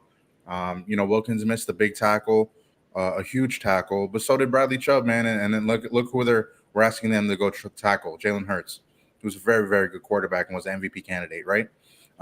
So they did all right. They're not going to have to see the Eagles again. They won't see them again until the Super Bowl. Hopefully they got it figured out by then, right? But they're doing pretty good in the conference, man, because they've been 5-2. They have more wins in the AFC right now than the other teams, the Eagles, the Ravens. So they're number 2 seed right now, but all that's going to shake out and be a different picture later on this season. So Dolphins got to continue to take that upward path, get a win over the Patriots, who are not going to be easy out because we just saw what they did to the Bills last week. But still, Tua and those boys, they do a lot better against the Patriots than they do against any other team. The line went down a whole point. It was 10.5 yesterday, went down to 9.5. I said yesterday, you got to bet Patriots. That's the value right now. I take a little bet on that. There's no way I'm giving 10.5 points to the Patriots. I expect the Dolphins to win that game, but I would not be surprised if they only win that game by 4, 5, 6, 7 points. I would give New England the points if it's that much of a margin.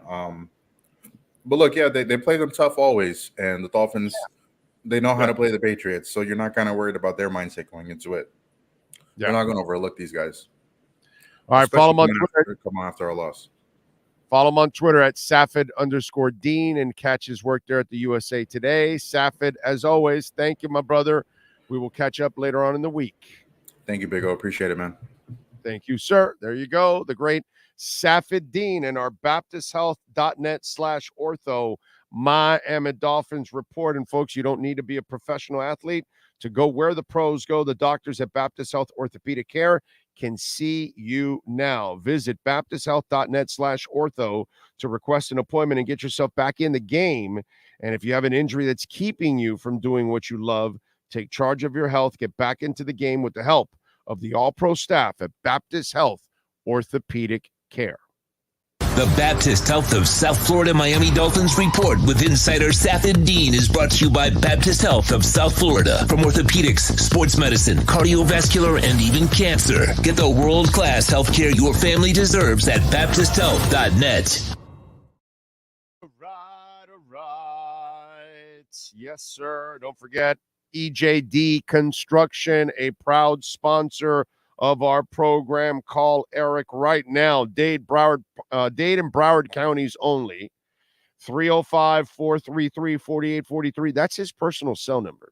So you're going to call the owner, Eric. Tell him that Big O sent you. And if you are looking for custom home construction, major home remodeling, you guys know I would never mislead you. Eric is the best in the business. 305-433-4843. Fully insured, liability and workers' comp. So anyone that steps onto your property and gets hurt, they will and cannot sue you, okay?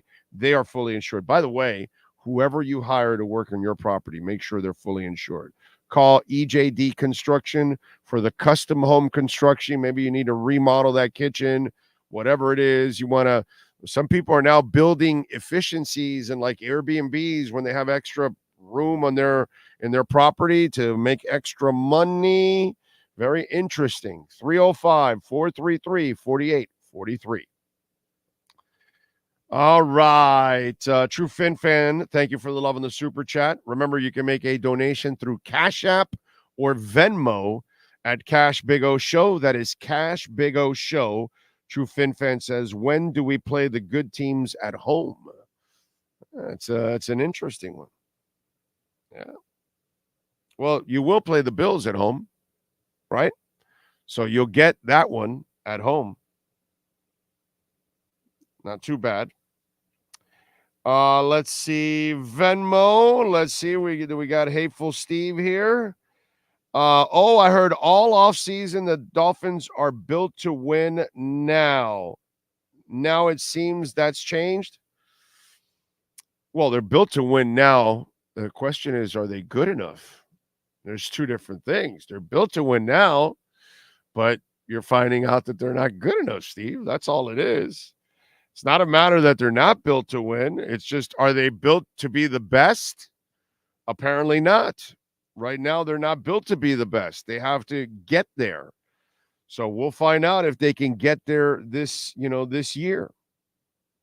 Thank you, sir, for the donation. Cash App or Venmo at Cash Big O Show. And remember, you can make a Bitcoin donation, which, we love, absolutely love our Bitcoin donations. That, my friends, is always a beautiful thing.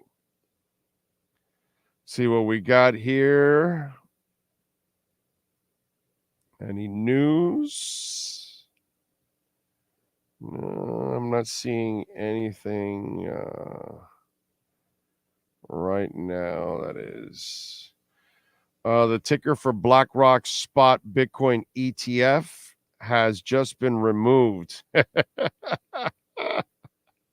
because they gave it away. Now they gotta take it away and then bring it back after. That is awesome. That's fantastic. It's coming. It is coming. All right, let's go to our 3A Graphics sports calendar. And of course, my man Alan Blanco does an awesome job. If you're looking for custom printing and embroidery, call my guy Alan Blanco at 3A Graphics in Hialeah. They do an amazing job. Last night, Vikings defeated the Niners 22-17. They improved to 3-4. The Niners dropped to 5-2. No Justin Jefferson. No problem for Kirk Cousins. Throws 2 touchdowns and an interception and 378 yards. Outplays Purdy. Jordan Addison put on a show, including stealing an interception, grabbing that thing back and taking it to the house. That was pretty good. No Debo for Purdy, but he had great weapons still out there. Just couldn't get it done, unfortunately. Kudos to Minnesota. They did what Miami can't do. They beat an elite team, a physical team, and he did it without his top receiver in Justin Jefferson. It's pretty impressive. Tonight, 7:05, The Sharks and the Panthers at Amerant Bank Arena, 7:45. That's where they dropped the puck. The Sharks are toothless. They are 0-4-1 right now. Panthers are 2-3. Let's go. Get this game. Get to 500. Tomorrow night, the Miami Heat will open up their regular season. They will host the Detroit Pistons, 7:30 tip-off. D-backs last night defeated the Phillies 5-1. They have tied the NLCS at 3 games apiece. The Rangers eliminated the Cheestros. With an 11-4 win, they win the series 4-3. They advance to the World Series. Tonight is Game 7, D-backs and Phillies. Brandon Pfaadt against Ranger Suarez. That is your 3A Graphics sports calendar, 786-618-1443. Call Alan Blanco and tell him that Big O sent you. Promise you, he will take care of you. Okay? Jim Gleason says, I keep hearing the narrative from media, but need to quit blaming Tua for interception. If you watch the play, you will see 2 receivers in the same 5-yard area. He still shouldn't have thrown the ball. It was underthrown. It was not a good play. Okay? Doesn't matter. Tua gets no bigger defender of Tua on the planet in the media than yours truly. Okay? That was Tua's fault. Okay? Everybody takes blame here. Everybody lost that game. Tua didn't play a bad game, but didn't play good enough. And no one played good enough to win. So, not giving Tua the break on that one. He shouldn't have thrown that one. It was still underthrown. It was going to be a difficult play to make. Let's see. This is the problem. Our expectation was the Dolphins to make the playoffs and win a game, in my opinion. They are still on pace to make the playoffs and currently first in the division. That's it. But they haven't won a long time, so you want a Super Bowl, bro. That's just the way it is. Eric says, Tyreek going for 200 yards and 3 TDs in Germany. Well, it is against his former team, so he will be pumped up. I watched the Tua story. Thank you, Big O. You are welcome, Michael. Jamesville, when was the last time the Finns had a first-round bye in the play? Oh, my God. Long time, dude. Long time. Howie says, should it be more of a priority to first get the seed and how poorly communication has been offensively on the road? Listen, man, win as many games as you can, period. Mattel Dulio, thank you for the love in the super chat. We better not sleep on the Patriots. They normally don't, man. And they lost this week. So everything's perfect for them. They lost. And everybody says you're not this and you're not that. And you want to get the taste out of your mouth from that losing. So you will give one hell of an effort against the Patriots. And by the way, I think Belichick has the interest of most teams, no matter what, even if he's not at his best right now. Still think most teams respect it. And I still think most teams want to give a guy like Belichick their best go because of it's Belichick. So you want to beat Belichick because it's kind of good for your resume in the way. So I don't expect any letdown whatsoever. Okay.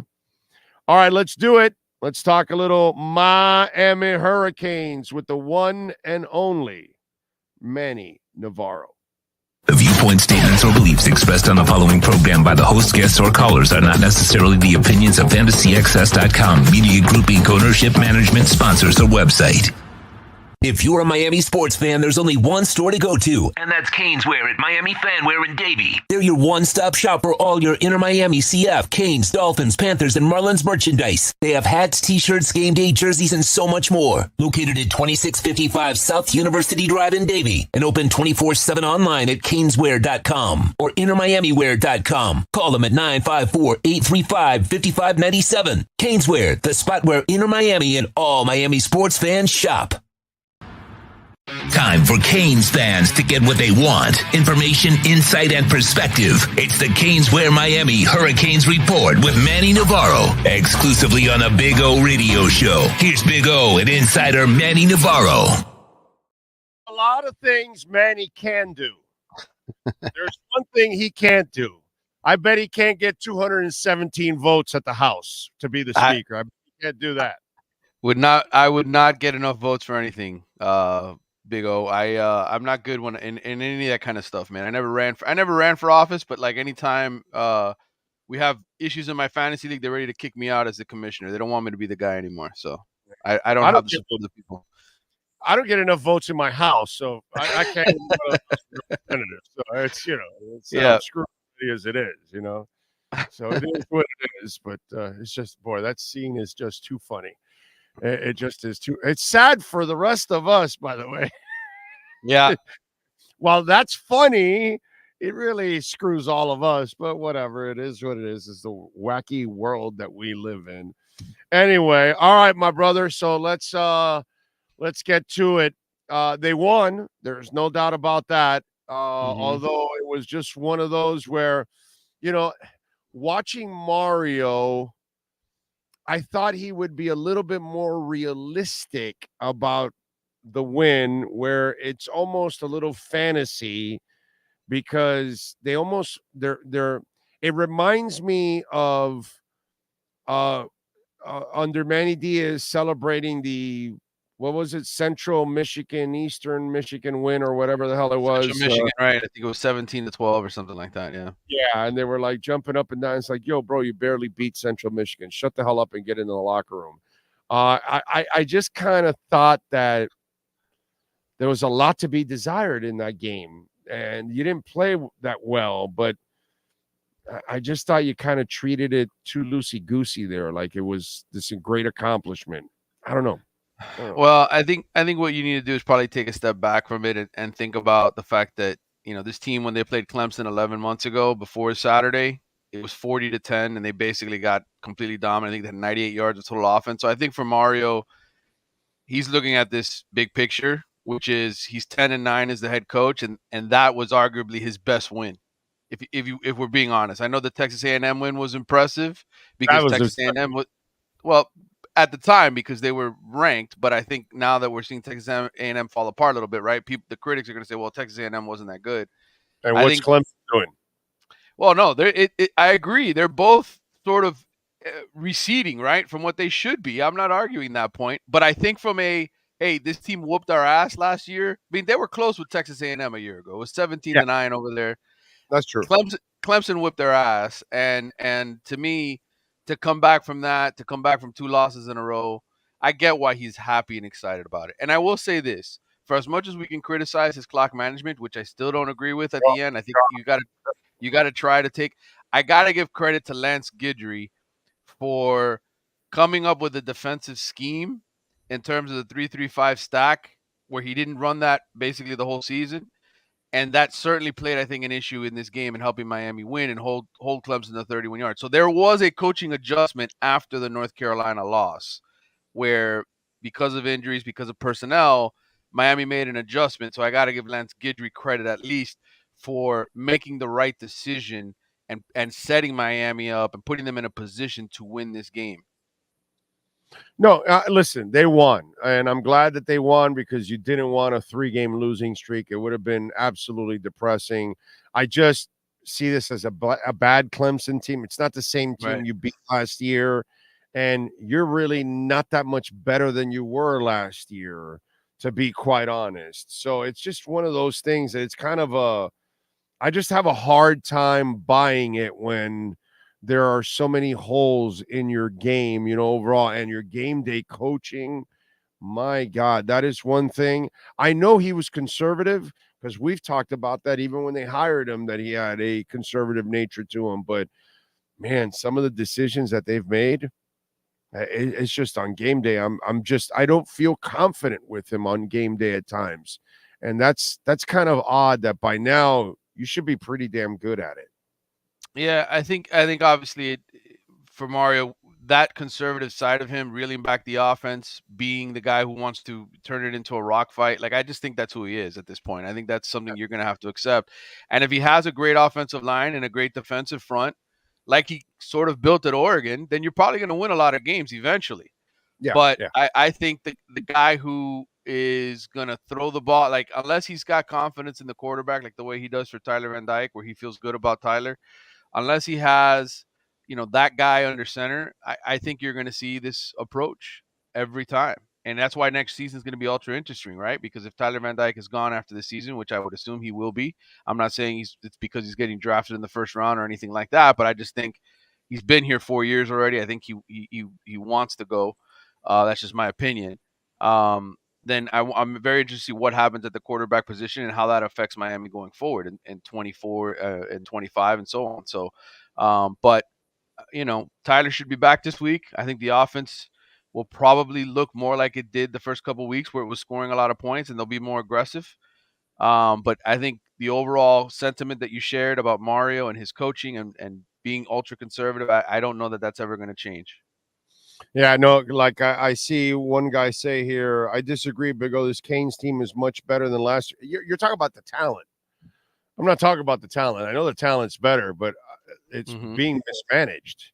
You're not supposed to lose the Georgia Tech game, and you should have been a hell of a lot better, against North Carolina. So it's it doesn't matter the talent if you don't know how to manage it, and you could have lost this game, this past week. So that's my problem with them overall as a program. I just don't see, Mario, which is something that I just did not expect him. I guess because I don't watch Oregon on an every down basis, so I don't know about his decision making at times. But it's just, that's the part to me that has to improve drastically. I think a lot of this game was ultimately their fear of having Emory Williams in the offense give the game away. I think they had a lot of confidence in what they were doing defensively, and I think it wasn't until the fourth quarter when they had no choice. I'm not disagreeing with you, Big O. I'm just telling you, I think Chico, after he does hit a bunch of them and he got you back into the game, you then put him back into a shell again. And I didn't agree. I didn't agree with that last possession. I'm 100% on board with you. You have to try to win the game in regulation. There's no arguing that. And 40 seconds left with the timeout. You have to. You can't. Coach scared, bro. That's what he did. That's what he did. I could understand it for the first half. First college start. And listen, and if you listen to the kid in the post game, I mean, super sweet kid, but clearly a baby, clearly still a baby in this, right? And maybe not the mentality to overcome a mistake or whatever. And I think ultimately, look, they won the game. It worked out for them. But had they lost, we would be sitting here absolutely crushing them for their decision making and their game plan. So I'm not arguing that with you. I just think it worked. They won. You kind of have to live with those results, Yeah, I'm the guy that feed the monster. If he's going, feed him, and then I'm growing your confidence. And so the next time I call on you, you're like, yo, dude, I came off the bench and I kicked ass. I'm ready to do it again. Yeah. But when you put me back in the shell after I hit a couple, like, yo, you don't trust me, and then so I just thought that's poor coaching, dude.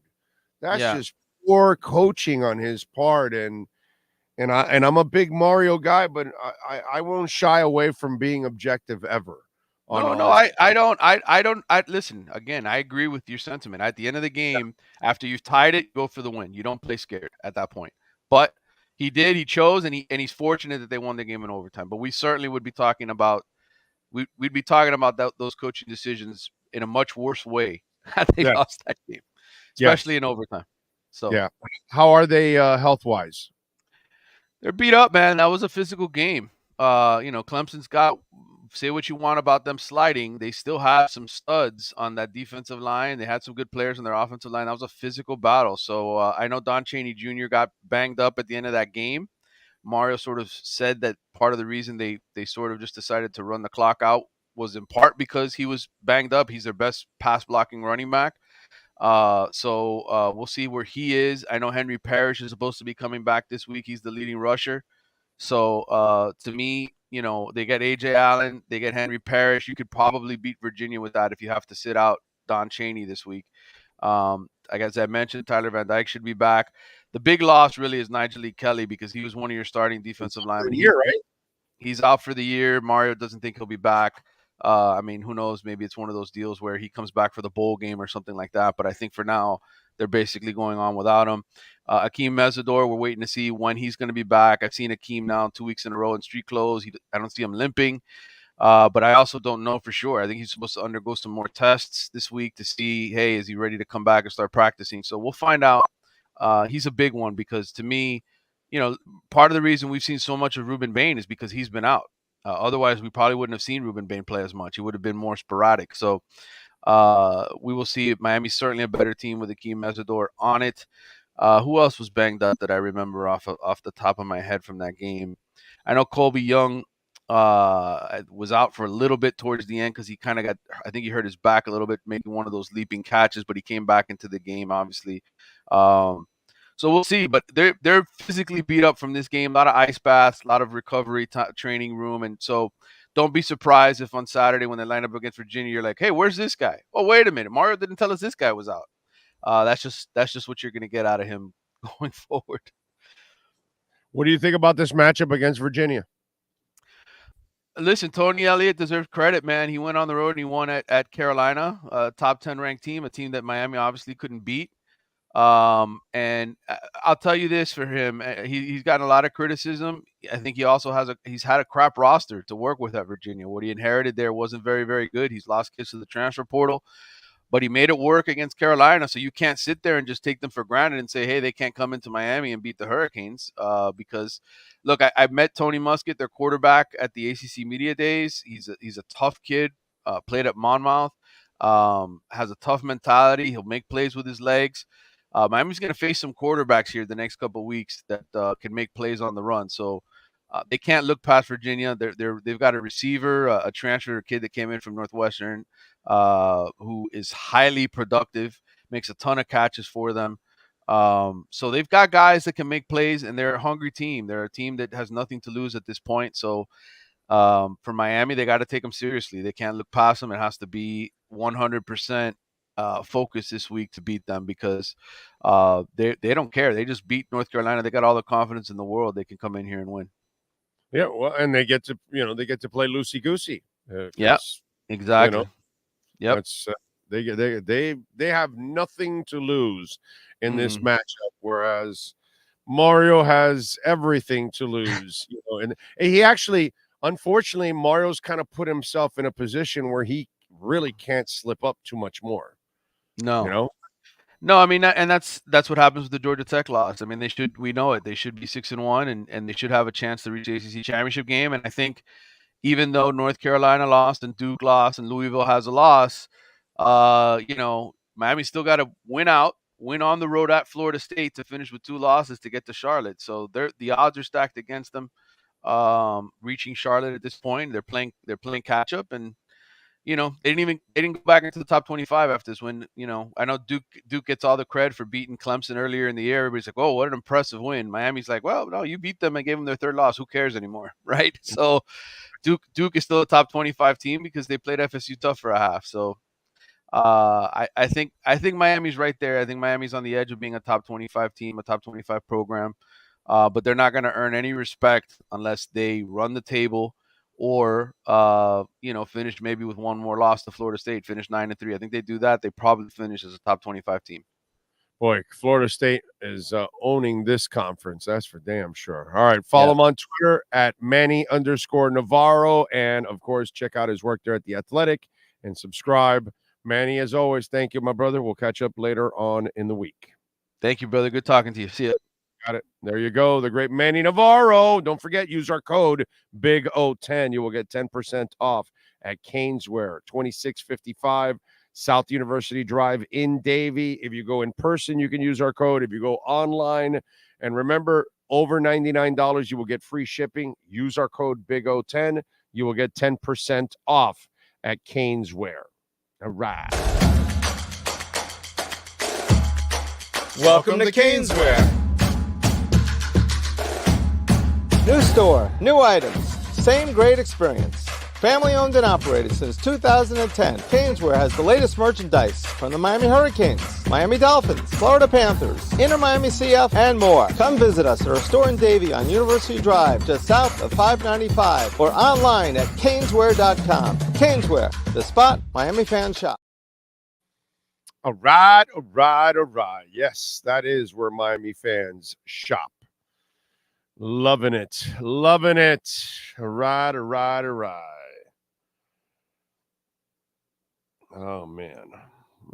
Market is holding strong. Wonder how let me see how the stock market is doing. The Dow is up 196 points. The S&P is up 22. NASDAQ down about a half a point. I like it. Bitcoin hovering around 34,000. Seeing if we get a push for 35, get really greedy today. I think it'll head to 40 when it's all said and done. But for now, we will enjoy what's going on. All right, what else do we have going on? Hey, let's get into a little music and entertainment. We always love doing that on the show. So let's get to a little birthdays first and foremost. October 24th brings us Drake getting his birthday today. He is 37 years old. Let's see. Wayne Rooney, soccer player. He is 38 years old. Monica Arnold, R&B singer, 43 years old. Adrian Balon, pop singer. She is 40 years old with the Cheetah Girls. Let's see. Jalen Ramsey of your Miami Dolphins is 29 years old today. Jaylen Brown of the Celtics is 27 years old today.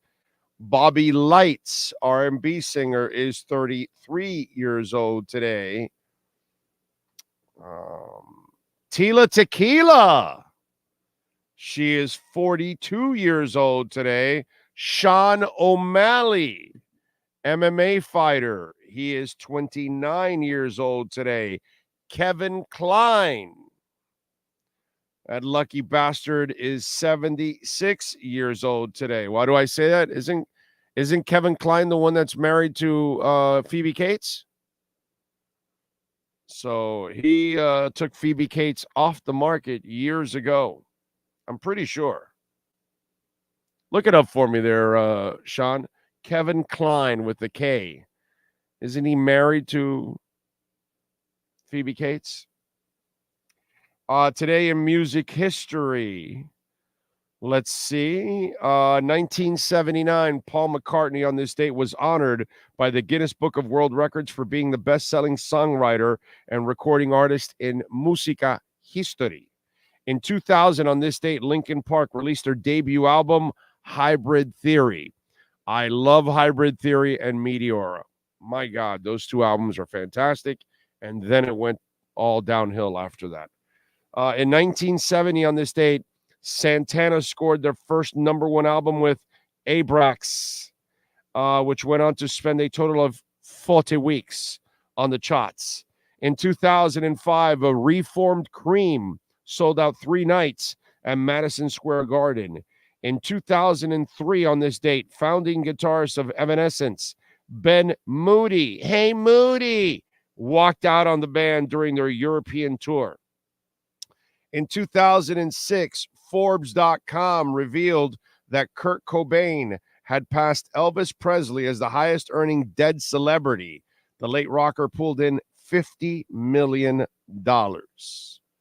That, my friends, is what happened today in musica history.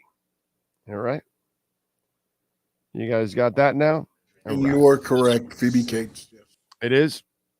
Kevin Kline is the man. Kevin Kline is the man. Well, we have just useless information in this head, like tons and tons and tons of useless information.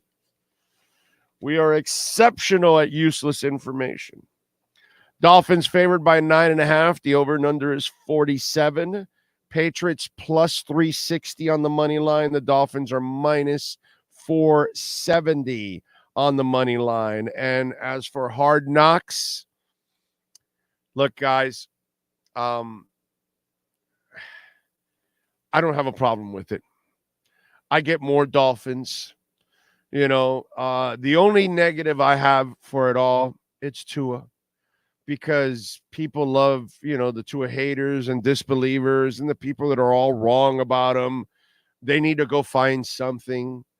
And so that will probably be the only thing that I won't like out of it, that will get all these stupid, like we constantly get stupid Tua comments. Oh, anybody can do what Tua does. Let's just put in, I don't know, Frankie Fresco, and so everybody can do it. So it's just, and I know, Frankie, I know what you're saying. You easily could do it and can quarterback the team to the Super Bowl. I understand that, Frankie. But no, seriously, it's just the stupid shit that comes out about Tua. I've never seen this about any other player. I've just never seen this. Really, I haven't. And that's the only negative that I have coming out of it, that people will use something to go against Tua for it. That's it. But outside of that, personally, for me as a fan, I'm on board, man. That's fine. They get to see our team. I think there's a chance, unlike what happened the last time, where it looked like a complete mess because Philbin looked like, he wasn't ready for this. I think McDaniel is the kind of guy that probably will end up winning a lot of people over. And I think it's a great way, actually, to sell the team to prospective free agents already as it is. So I think you were already becoming a sexy destination. I think there's a chance that you become even sexier with this because McDaniel is so good at handling people. I think those kind of things are going to get caught on television several times. And people are going to say, I like this guy. And players are going to say, I want to play for this guy. I actually think there's a chance it could be a positive. But selfishly, as a Miami Dolphins fan, the more you want to give me about my team, the more I want to watch. Okay? And I feel better about the people that are in place, unlike Joe Philbin and the rest of the clown show that was going on with the Miami Dolphins at that time. I did not feel well about that situation. This one I feel good about. Does it need to grow? Yeah. I'm not. I know that what's it called? McDaniel's got to get better with game day coaching and some of that. But I believe he will, as his job evolves, as he gets experience, all of that. Mario Cristobal, that one I'm concerned about now. Why? Because he was already a head coach at FIU and at Oregon. You think you would have sharpened all that stuff up by then. So I'm a little concerned with Mario. I'm not as concerned with I will tell you, McDaniel has not adjusted well in certain games. I'm the first guy to tell you that. But I think he will figure it out. Whereas with Mario, yeah, I have a little bit of an issue there. I worry about that one. Not ready to give up on Mario at all. Okay. We will assess at the end of year 3 what direction should they go in. If Canes get to a bowl and win a bowl game, I would consider it a successful season. Too soon for an ACC. Yeah. A bowl game win would be a huge step for them, dude. 67. I would agree with you 100% on that. Yeah. No, well, I wasn't thinking ever ACC for this bunch. I was thinking 7-8 wins. So that's a bowl game. And if you can get to 7 or 8 wins, maybe even 9, whatever, I doubt it, but yeah, and win the bowl game. That would be a really successful season for the Canes. I agree with you. You're going to watch the Squid Game competition show. I watched a couple of episodes of the first season, and then I did not watch it again. So I have not even finished that first season. And I know it's several seasons in. or I don't even know if was that the first season when I watched it a year ago, 2 years ago, or whatever. It was during the pandemic, right? Yeah. Yeah. So no, I haven't watched much of that, to be quite honest, my brother.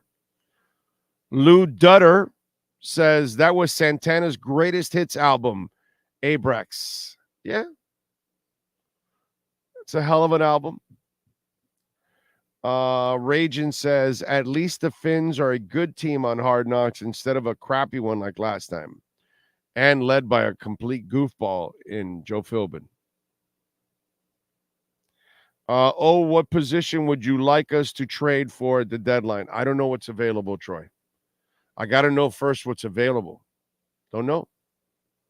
The guard that might be available might be better than the tackle that might be available, or the middle linebacker might be available better than the guard and the tackle, or maybe it's something else that's available. I have no idea. And I don't even know if there's a good linebacker or a good lineman, which because I doubt people are going to be trading good linemen or a good middle linebacker. So I don't know what the hell they're going to make a move for. Now, it's the easiest thing to say, oh, there's a good chance they'll trade. Of course, it's Chris freaking Greer. That's all he does. Farmer Greer is either getting low-hanging fruit or trading. But I just don't know who's actually going to, what's available. What good name is available at any position?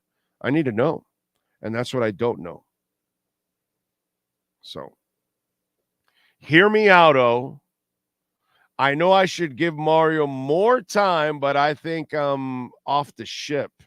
I was at the game Saturday, and I swear if I saw another screen pass, I was going to lose it. I'm not ready. I can't do that, Chad. I cannot give up on the man this quickly. No, I can't do that, dude. I get it. Listen, if you want to do it, that's fine.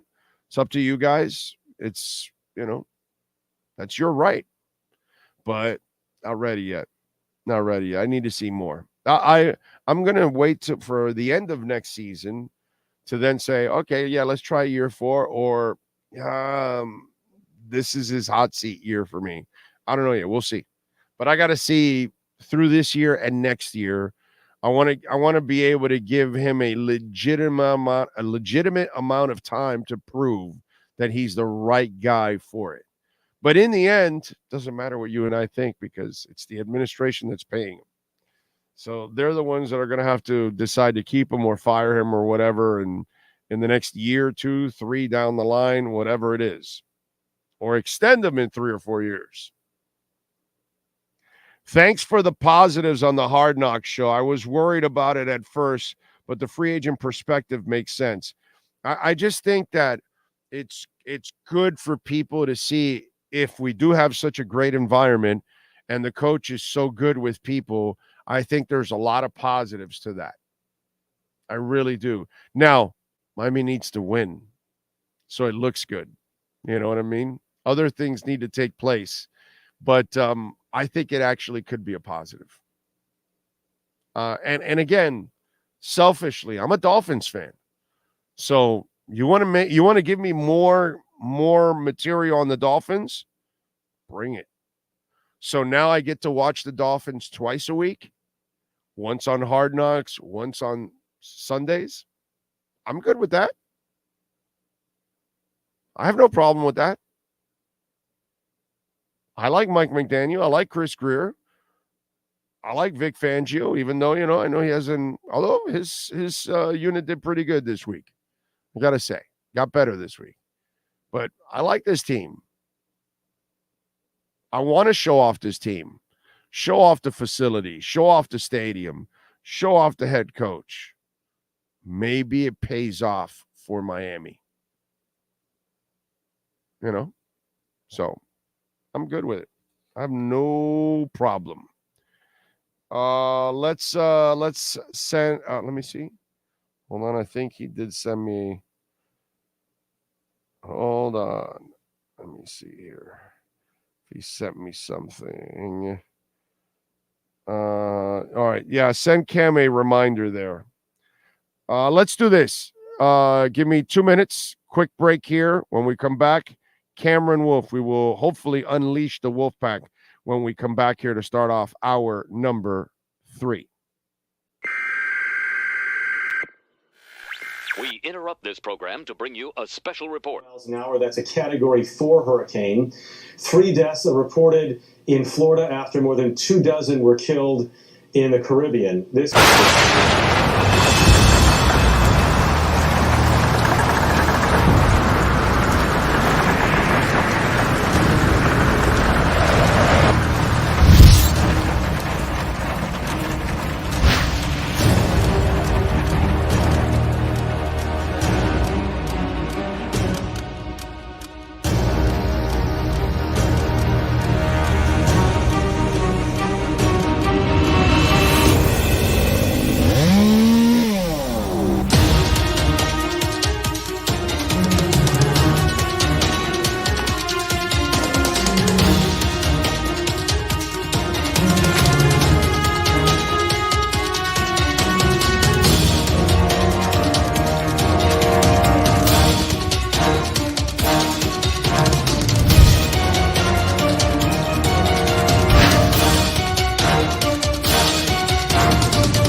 Viewpoint statements or beliefs expressed on the following program by the host, guests, or callers are not necessarily the opinions of FantasyXS.com, Media Group Inc. ownership, management, sponsors, or website.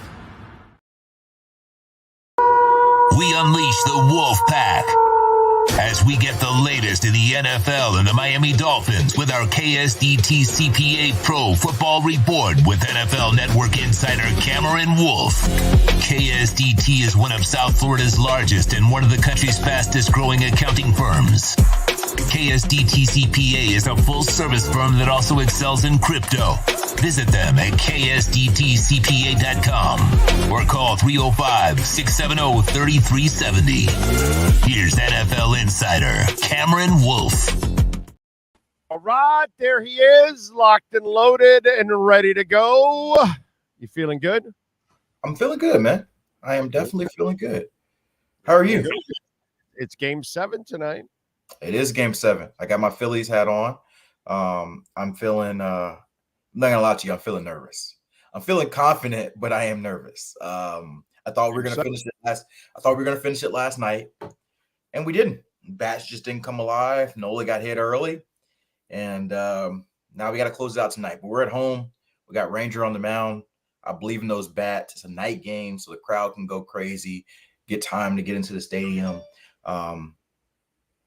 So I'm ready for it. It's going to be interesting, though, because the last year, the Phillies were the underdog the whole playoffs.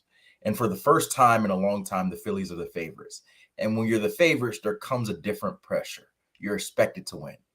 It'd be an appointment if they lose versus last year when they felt like they were lucky to be there. And so I believe in the guys, but I am a little nervous. But I think we're ready. Yeah, and I think that's kind of what happened this past week for Dolphins. They want them to win. They want expectations, and they weren't able to meet it. Let's get to before the team. I was talking about the Hard Knocks thing, and I think it's really easy to take the whole negative route thing and all that. Mm-hmm. I actually think this could be a positive for the Dolphins. Okay. And follow me on this. This isn't Joe Philbin. Mm-hmm. I think Mike McDaniel is one of the most likable coaches in the NFL right now.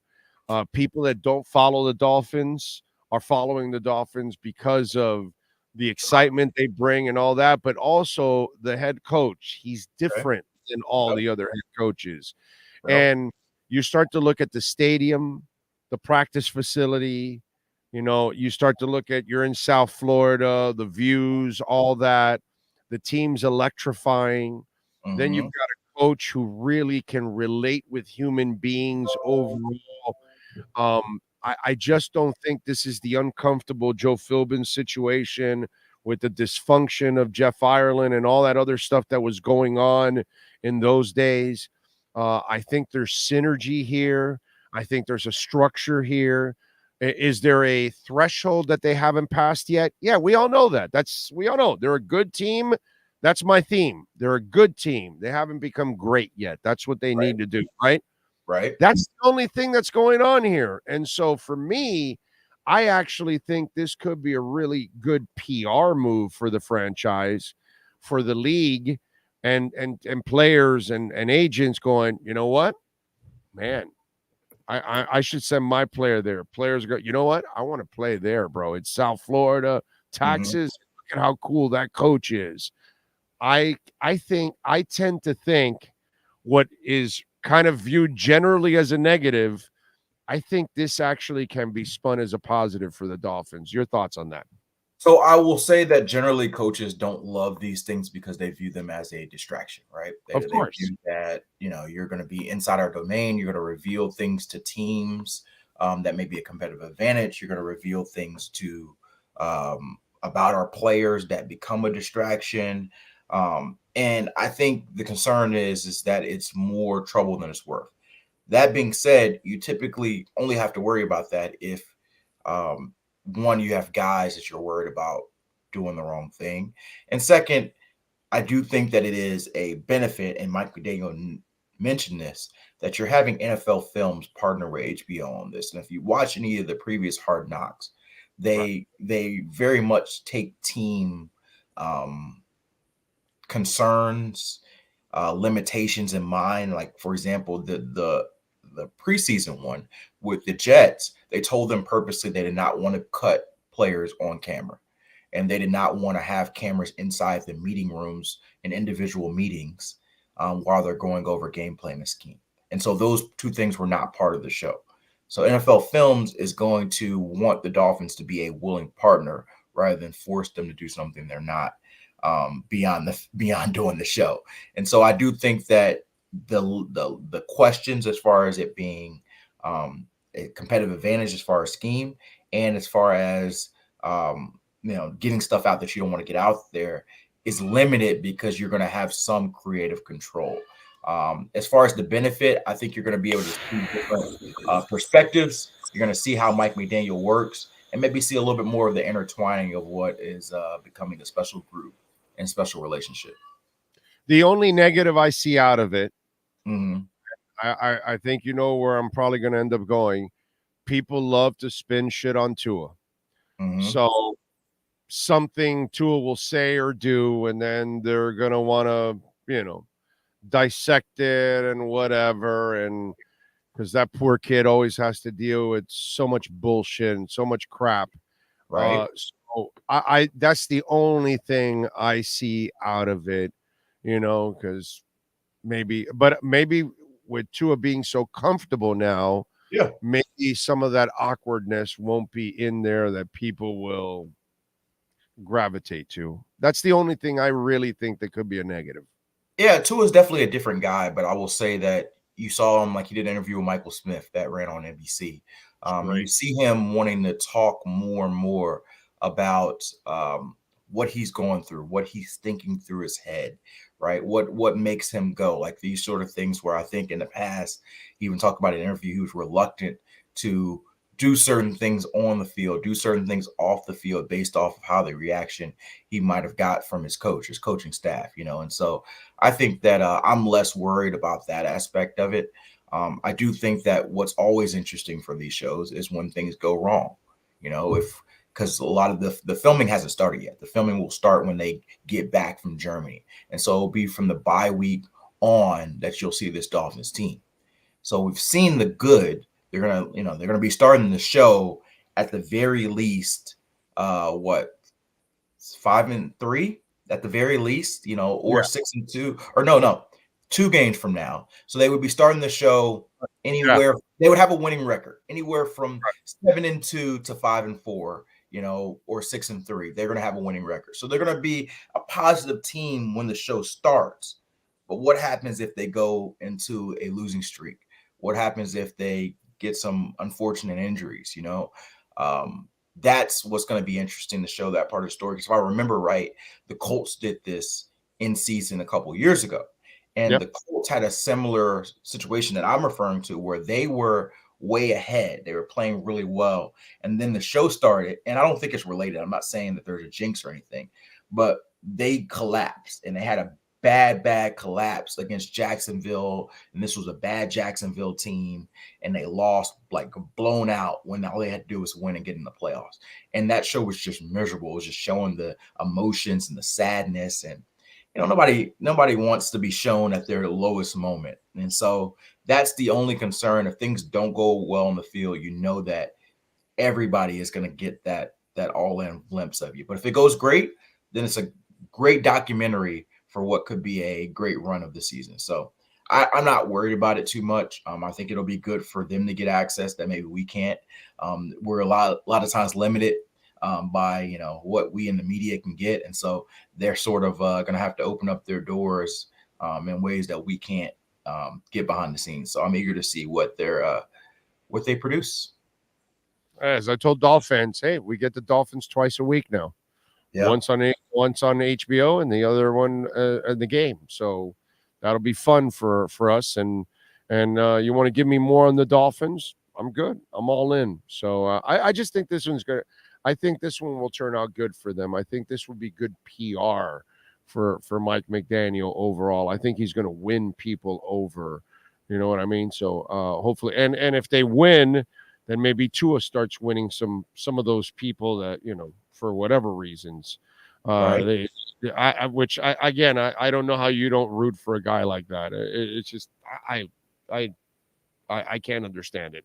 Jalen Ramsey. Mm-hmm. I believe he comes back in against Kansas City. As I've said, early November. I've been on that for a while. But some think that maybe it's this week. Mm-hmm. What do you think? So Jalen has been, from what I'm told, Jalen has been telling people that he's planning to come back this week. And so that's where I think a lot of the optimism is coming from, and the fact that he is fully medically cleared. Now, the team is going to do what's best for the team. And so I do think there's a chance he plays against New England this week. But I asked Mike McDaniel about this. They have to balance the long term and when is truly time. Like Jalen's going to be on the practice field Wednesday and do 11-on-11 team reps for the first time. He could look incredible, and they say maybe we ease him in against New England and play him, 10, 20 snaps, right? Put him on a pitch count. And the benefit of that is you ease him in, and then you're not throwing him into the fire in Kansas City against Patrick Mahomes in a new field in Germany that who knows what quality field it's going to be on, right? The negative is you don't give him an extra week to ramp up. And so I'm eager to see what the training staff, and the coaching staff think and do. There's certainly a chance, but I would lean towards them being a little bit more conservative. If you were asking me today to make a prediction, I would predict that he makes his debut against the Chiefs. But we'll see. What I'm with you, because I think they're doing the Teron Armstead thing, where they practiced him for 2 weeks before playing him.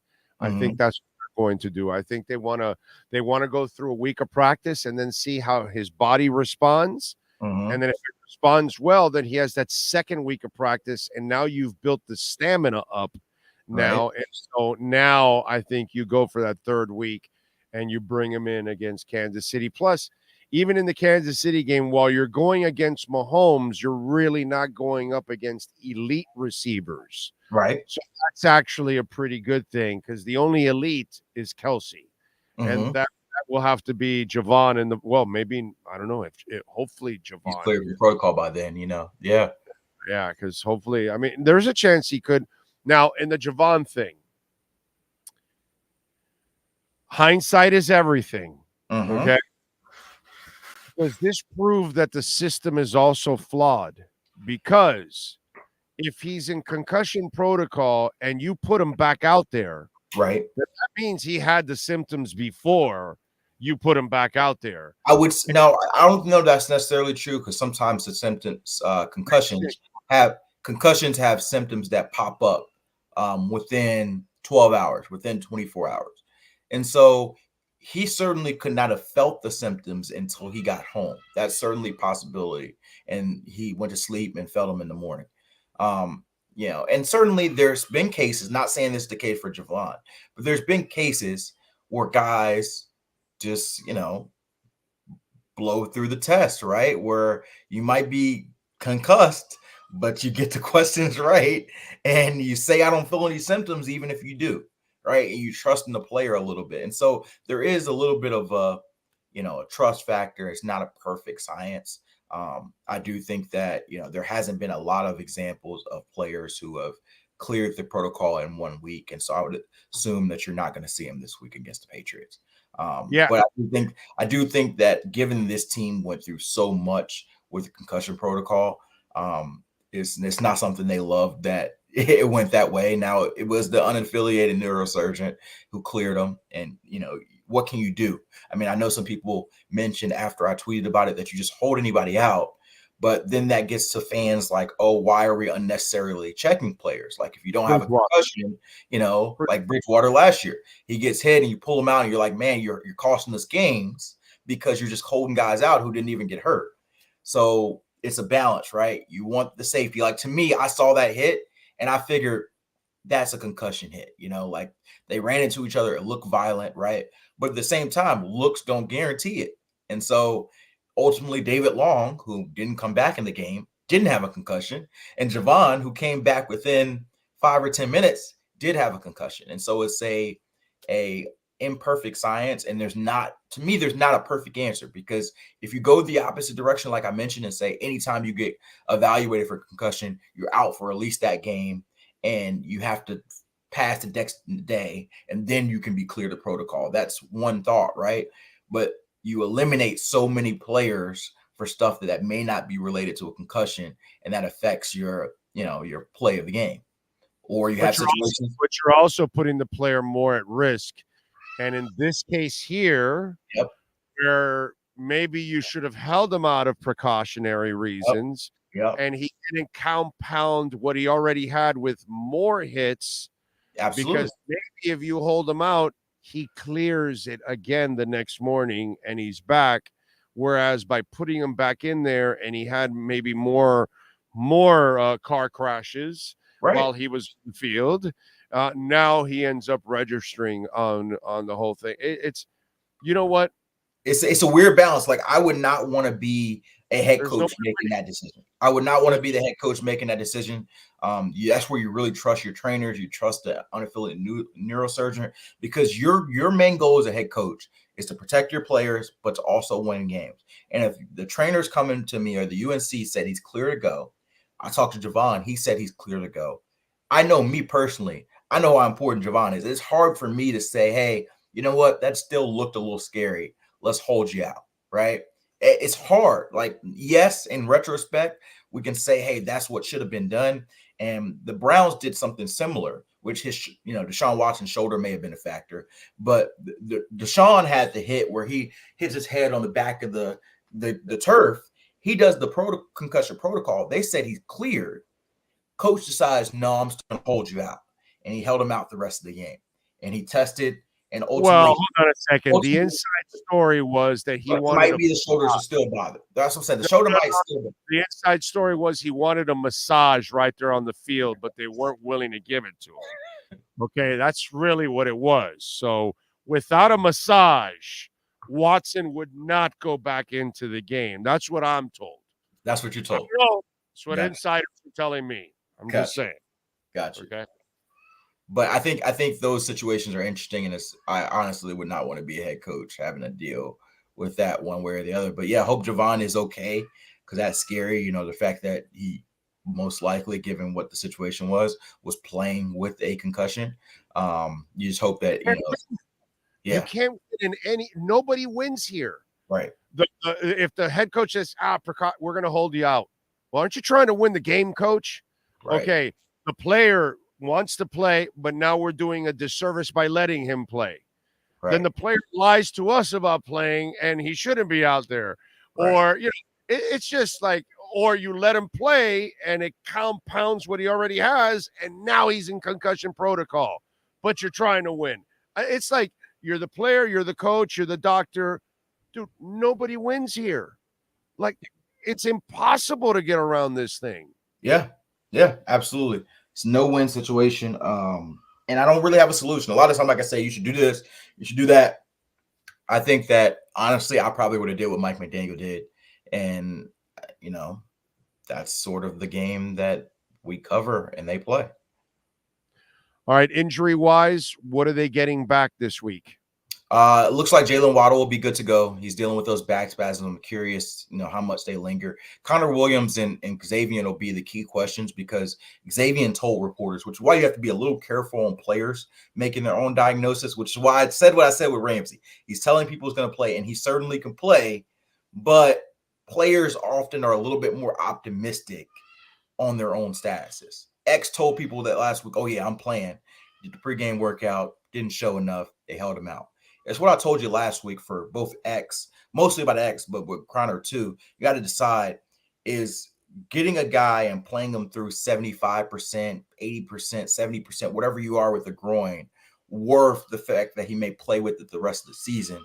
Or do you want to try to let him sit and miss games you need him in? You certainly needed him last week against the Eagles. You certainly need him against the Patriots, and you certainly need him against the Chiefs. But if there's a chance you can say, hey, we rest him a week, rest him 2 weeks, heck, might even be 3 weeks, that we get him 100% for the stretch run, I think the Dolphins have showed you they're going to be a little bit more conservative. So both of those guys are going to practice in some capacity this week. And then I imagine it's probably a similar game time decision as it was last week to get them out there pregame workouts and see if they're ready to go. And so those will be the main guys to watch. Isaiah Wynn's going to be out for several weeks. So you're going to see most likely Lester Cotton get first shot at that job. I think Mike McDaniel was very careful in his language and saying that Lester Cotton will get first team reps and to start the week in practice.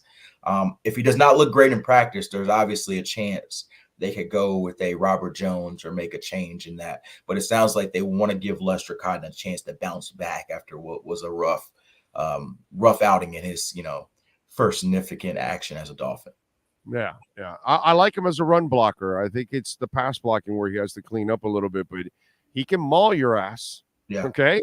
He can maul your ass. He's got some power to him. There's a little something there. And one thing that stood out to McDaniel, and he doesn't have, I know McDaniel will be in Mr. Positive, but he doesn't have to say he's one of the players that has made the most progress in our team. So obviously they like something about it. That, Liam played better too. If you watch, he played better against the Eagles than he did against the Bills. And those are tough matchups, overall. You don't think he played a little better? I will say that it's not much harder to play better than how he played against the Bills. It's relative. It's relative, right? He screwed up a lot in the Buffalo game. No, you're right. It's yeah. He certainly couldn't play like that again because Tua might have gotten killed. So you're right. I will say that the Eagles have incredible defensive tackles in Jalen Carter and Jordan Davis and Fletcher Cox, Milton Williams. And all those guys played pretty solid, but nobody really took over the game into that, and so that, Liam and the interior offensive line deserves credit for that. I heard a lot of people blaming the injuries on the offensive line for the loss, along with the penalties, right? And they were factors, right? That they're injured up front without Connor, without Wynn and Armstead on the left side. And the penalties, there were a lot of questionable penalties not called and called, right? I tend not to blame the refs for a loss that very easily could have been a 21-point loss. If the Eagles score, they're 5 yards away from the end zone. They score, that's a 21-point loss. A few calls here and there and a few injuries are not making a difference there. Touchdown. But I will say, they did not get killed in the trenches the way that they did against Buffalo. Their defensive front in particular, their edge rushers, Jalen Phillips, Bradley Chubb played really well. And their linebackers, David Long and Jerome Baker, played some of the better games they could against a really good. They scored 10 points. The line. They scored 10 of the 17 points. The offense. It was you put it this way. You had enough defense to win that game. To be completely honest. Solid, for sure. There was enough defense to win that game. The offense. AJ Brown went off, but Devontae Smith didn't go crazy. And so, relatively speaking, I'd say the Eagles' offense had an average day. And as far as performance, and that's credit to the Dolphins. Like they made them look, relatively average to above average. Jalen Hurts had a turnover, and so there's just there's not a lot of. I like the optimism of the defense. They got a softer opponent or a softer matchup this week, and another opportunity to kind of build off that. So we'll see. Yeah. Good stuff. All right. Follow him on Twitter at Cameron Wolf. Catch his work there at the NFL Network. Cam, as always, thank you, my brother. Appreciate you. You too. All right, babe. There we go. Getting it done. Cameron Wolf. We unleash the Wolf Pack. This has been the KSDT CPA Pro Football Report with NFL insider Cameron Wolf. KSDT is recognized by Forbes as one of the top tax accounting firms for 2022. KSDT CPA is a full-service firm that also excels in crypto. Visit them at ksdtcpa.com or call 305-670-3370. Some really good news. The House Republicans, this group of morons, they actually did something smart. They picked Tom Emmer to be the speaker nominee after rounds of I think it was 3 rounds of secret balloting. So they didn't pick any. There were a couple of there on that list. There were just a bunch of idiots that you definitely don't pick. Tom Emmer is the one guy that is kind of like right in the middle, and he's probably one of the more sensible guys in that house. Actually, I like Tom Emmer. Actually, that's a really good pick, and I don't like him only because he's a pro crypto guy and pro Bitcoin and all that, which is fantastic for us. But it's also great for Americans. But he's kind of the level-headed guy out of all of it. Now we'll see if the rest of the Republicans get on board and they stop all their bickering, freaking losers. So we'll see if they get it done. I mean, it's enough I got to deal with Democrats. Now these idiots also on top of it. Like both parties are so lost. Anyway, Bitcoin, by the way, is at 34.2. Just wanted to have a little fun and give you some bargains that are still out there big time because there's a lot of really good bargains. Cardano at 27 cents, almost 28, is still an absolute steal. Polygon at 6, it's actually down 3.5%. It was up. It was in the 50s if you were able to take advantage, but right now it's at 62 cents.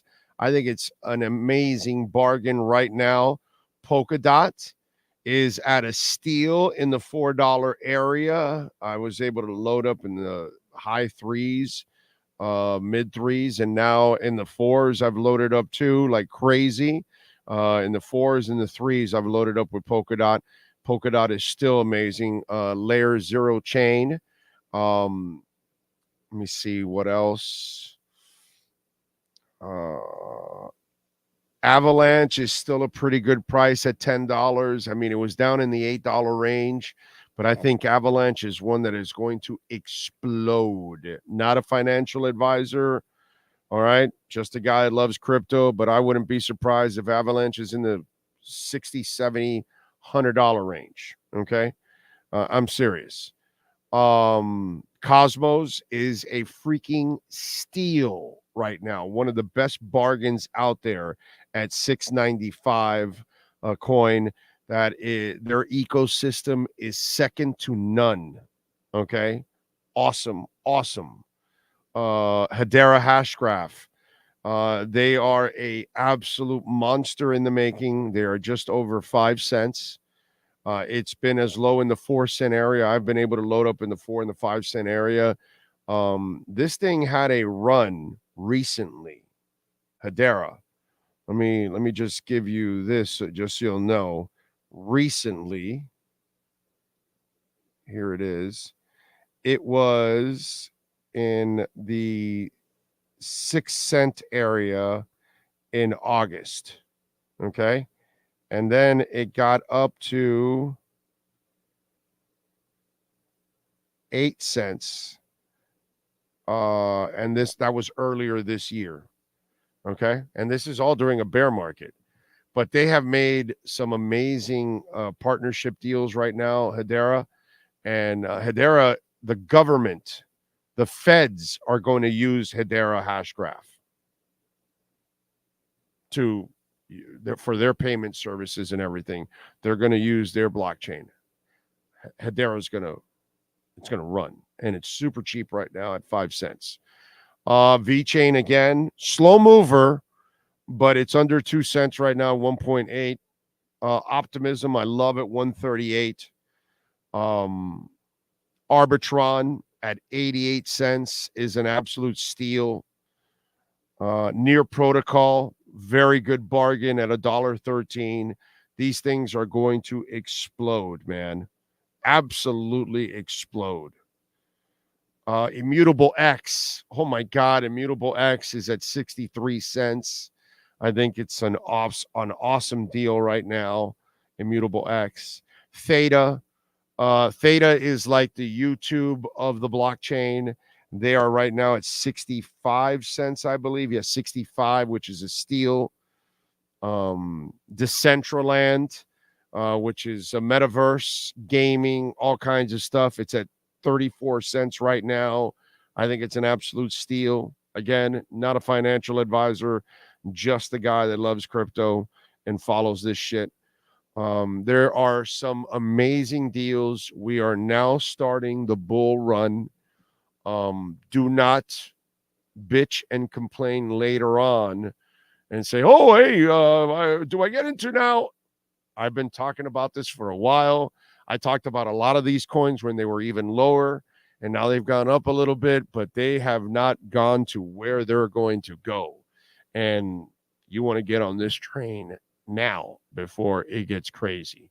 We're still over 34,000 with Bitcoin. We're waiting for 35 as the next plateau. Let's see. What do we have here? Oh, what will be the key to beating the Chiefs? Pressure, bro. Pressure. You got to get to Mahomes. If you can't get to Mahomes, he will pick you apart and he's going to put, points on the board. Pressure, pressure, pressure. The defense has got to step up. And then the offense has got to step up too. It's actually like a two-parter, my brother, because the offense laid an egg this past week. The defense stepped up. They even scored 10 points for them. And the offense did jack shit this week. McDaniel and company failed miserably. They've got to do much better in these kind of games. So defense has got to step up and pressure the hell out of Mahomes. And then the offense has got to get it done, dude. Let's see. Zoe Vega says, we can agree there, my friend. I get your passion and hope we're all proven wrong. I guess is another conversation. Bill's Fake Crowd says, I honestly think we can beat the same Eagles team if we had a Chan and Ramsey and a more neutral refereeing. Maybe. You never know. Ramsey's not going to help in the running game, so you got to get better with that. Crypto Noob, thank you for the love in the super chat, my friend. All the haters and bears are in disbelief. Yeah, baby, up only from here on out. And they're getting wrecked too, because all these people that were shorting Bitcoin, hundreds of millions of dollars got shorted over the last 24 hours, dude. It's a beautiful thing. Defense is getting better, and the offense is playing better without the starters in a telltale sign of a good team. They are a good team. Question is, can we be great? That's what we want to see. I Got Game says, we fell apart because we play in cold weather games. This year we play 4 out of 5 home games in December and January. Nah, I don't think it's the cold weather thing. They played well in cold weather last year with the Bills, and then they screwed up with the coach wasn't ready on that third down and cost them. So, no, I disagree with you, my brother. I don't think it's about the cold. I think it's about stepping up. Okay? So, that's the kind of the way I look at it. Remember, you can always make a donation through Cash App or Venmo at Cash Big O Show. That is Cash Big O Show, Cash App or Venmo. And as always, you can make a Bitcoin donation, which you know we love our Bitcoin donations out there as always. Loving it, bro. Ethereum's up 6%. It's good. Jasmy's up almost 6%. Not bad. Decentraland that I told you that it's at 34 cents, right around there, it's up 10%. You know, Illuvium, I'm a big Illuvium guy. It was in the $38, $39 range. It's up to $45 right now. Illuvium was, I think it was like close to $2,000 in its last bull run. So very interesting to see some of the stuff that is going on. So we shall see what we shall see. I just refuse to blame the referees. Great teams overcome. It was 24-17 late in the fourth quarter. The drop touchdown interception, allowing 31 is what I'm putting the blame on, not the refs. I agree with True Fin Fan 1,000%. The refs sucked, but the refs aren't the reason why they lost. They lost because they weren't the better team that day. That's it. All right. But you guys are the best every single day. And Sean Stanley and myself, thank you for supporting us every single day. Ira Winderman's interview is dropping. We thank Cam Wolf, Manny Navarro, Anthony Chang, Safid Dean, and all of you for tuning in. Please smash the hell out of the like button. Visit our amazing sponsors. We shall see you tomorrow. Same time, same place. Same bat channel.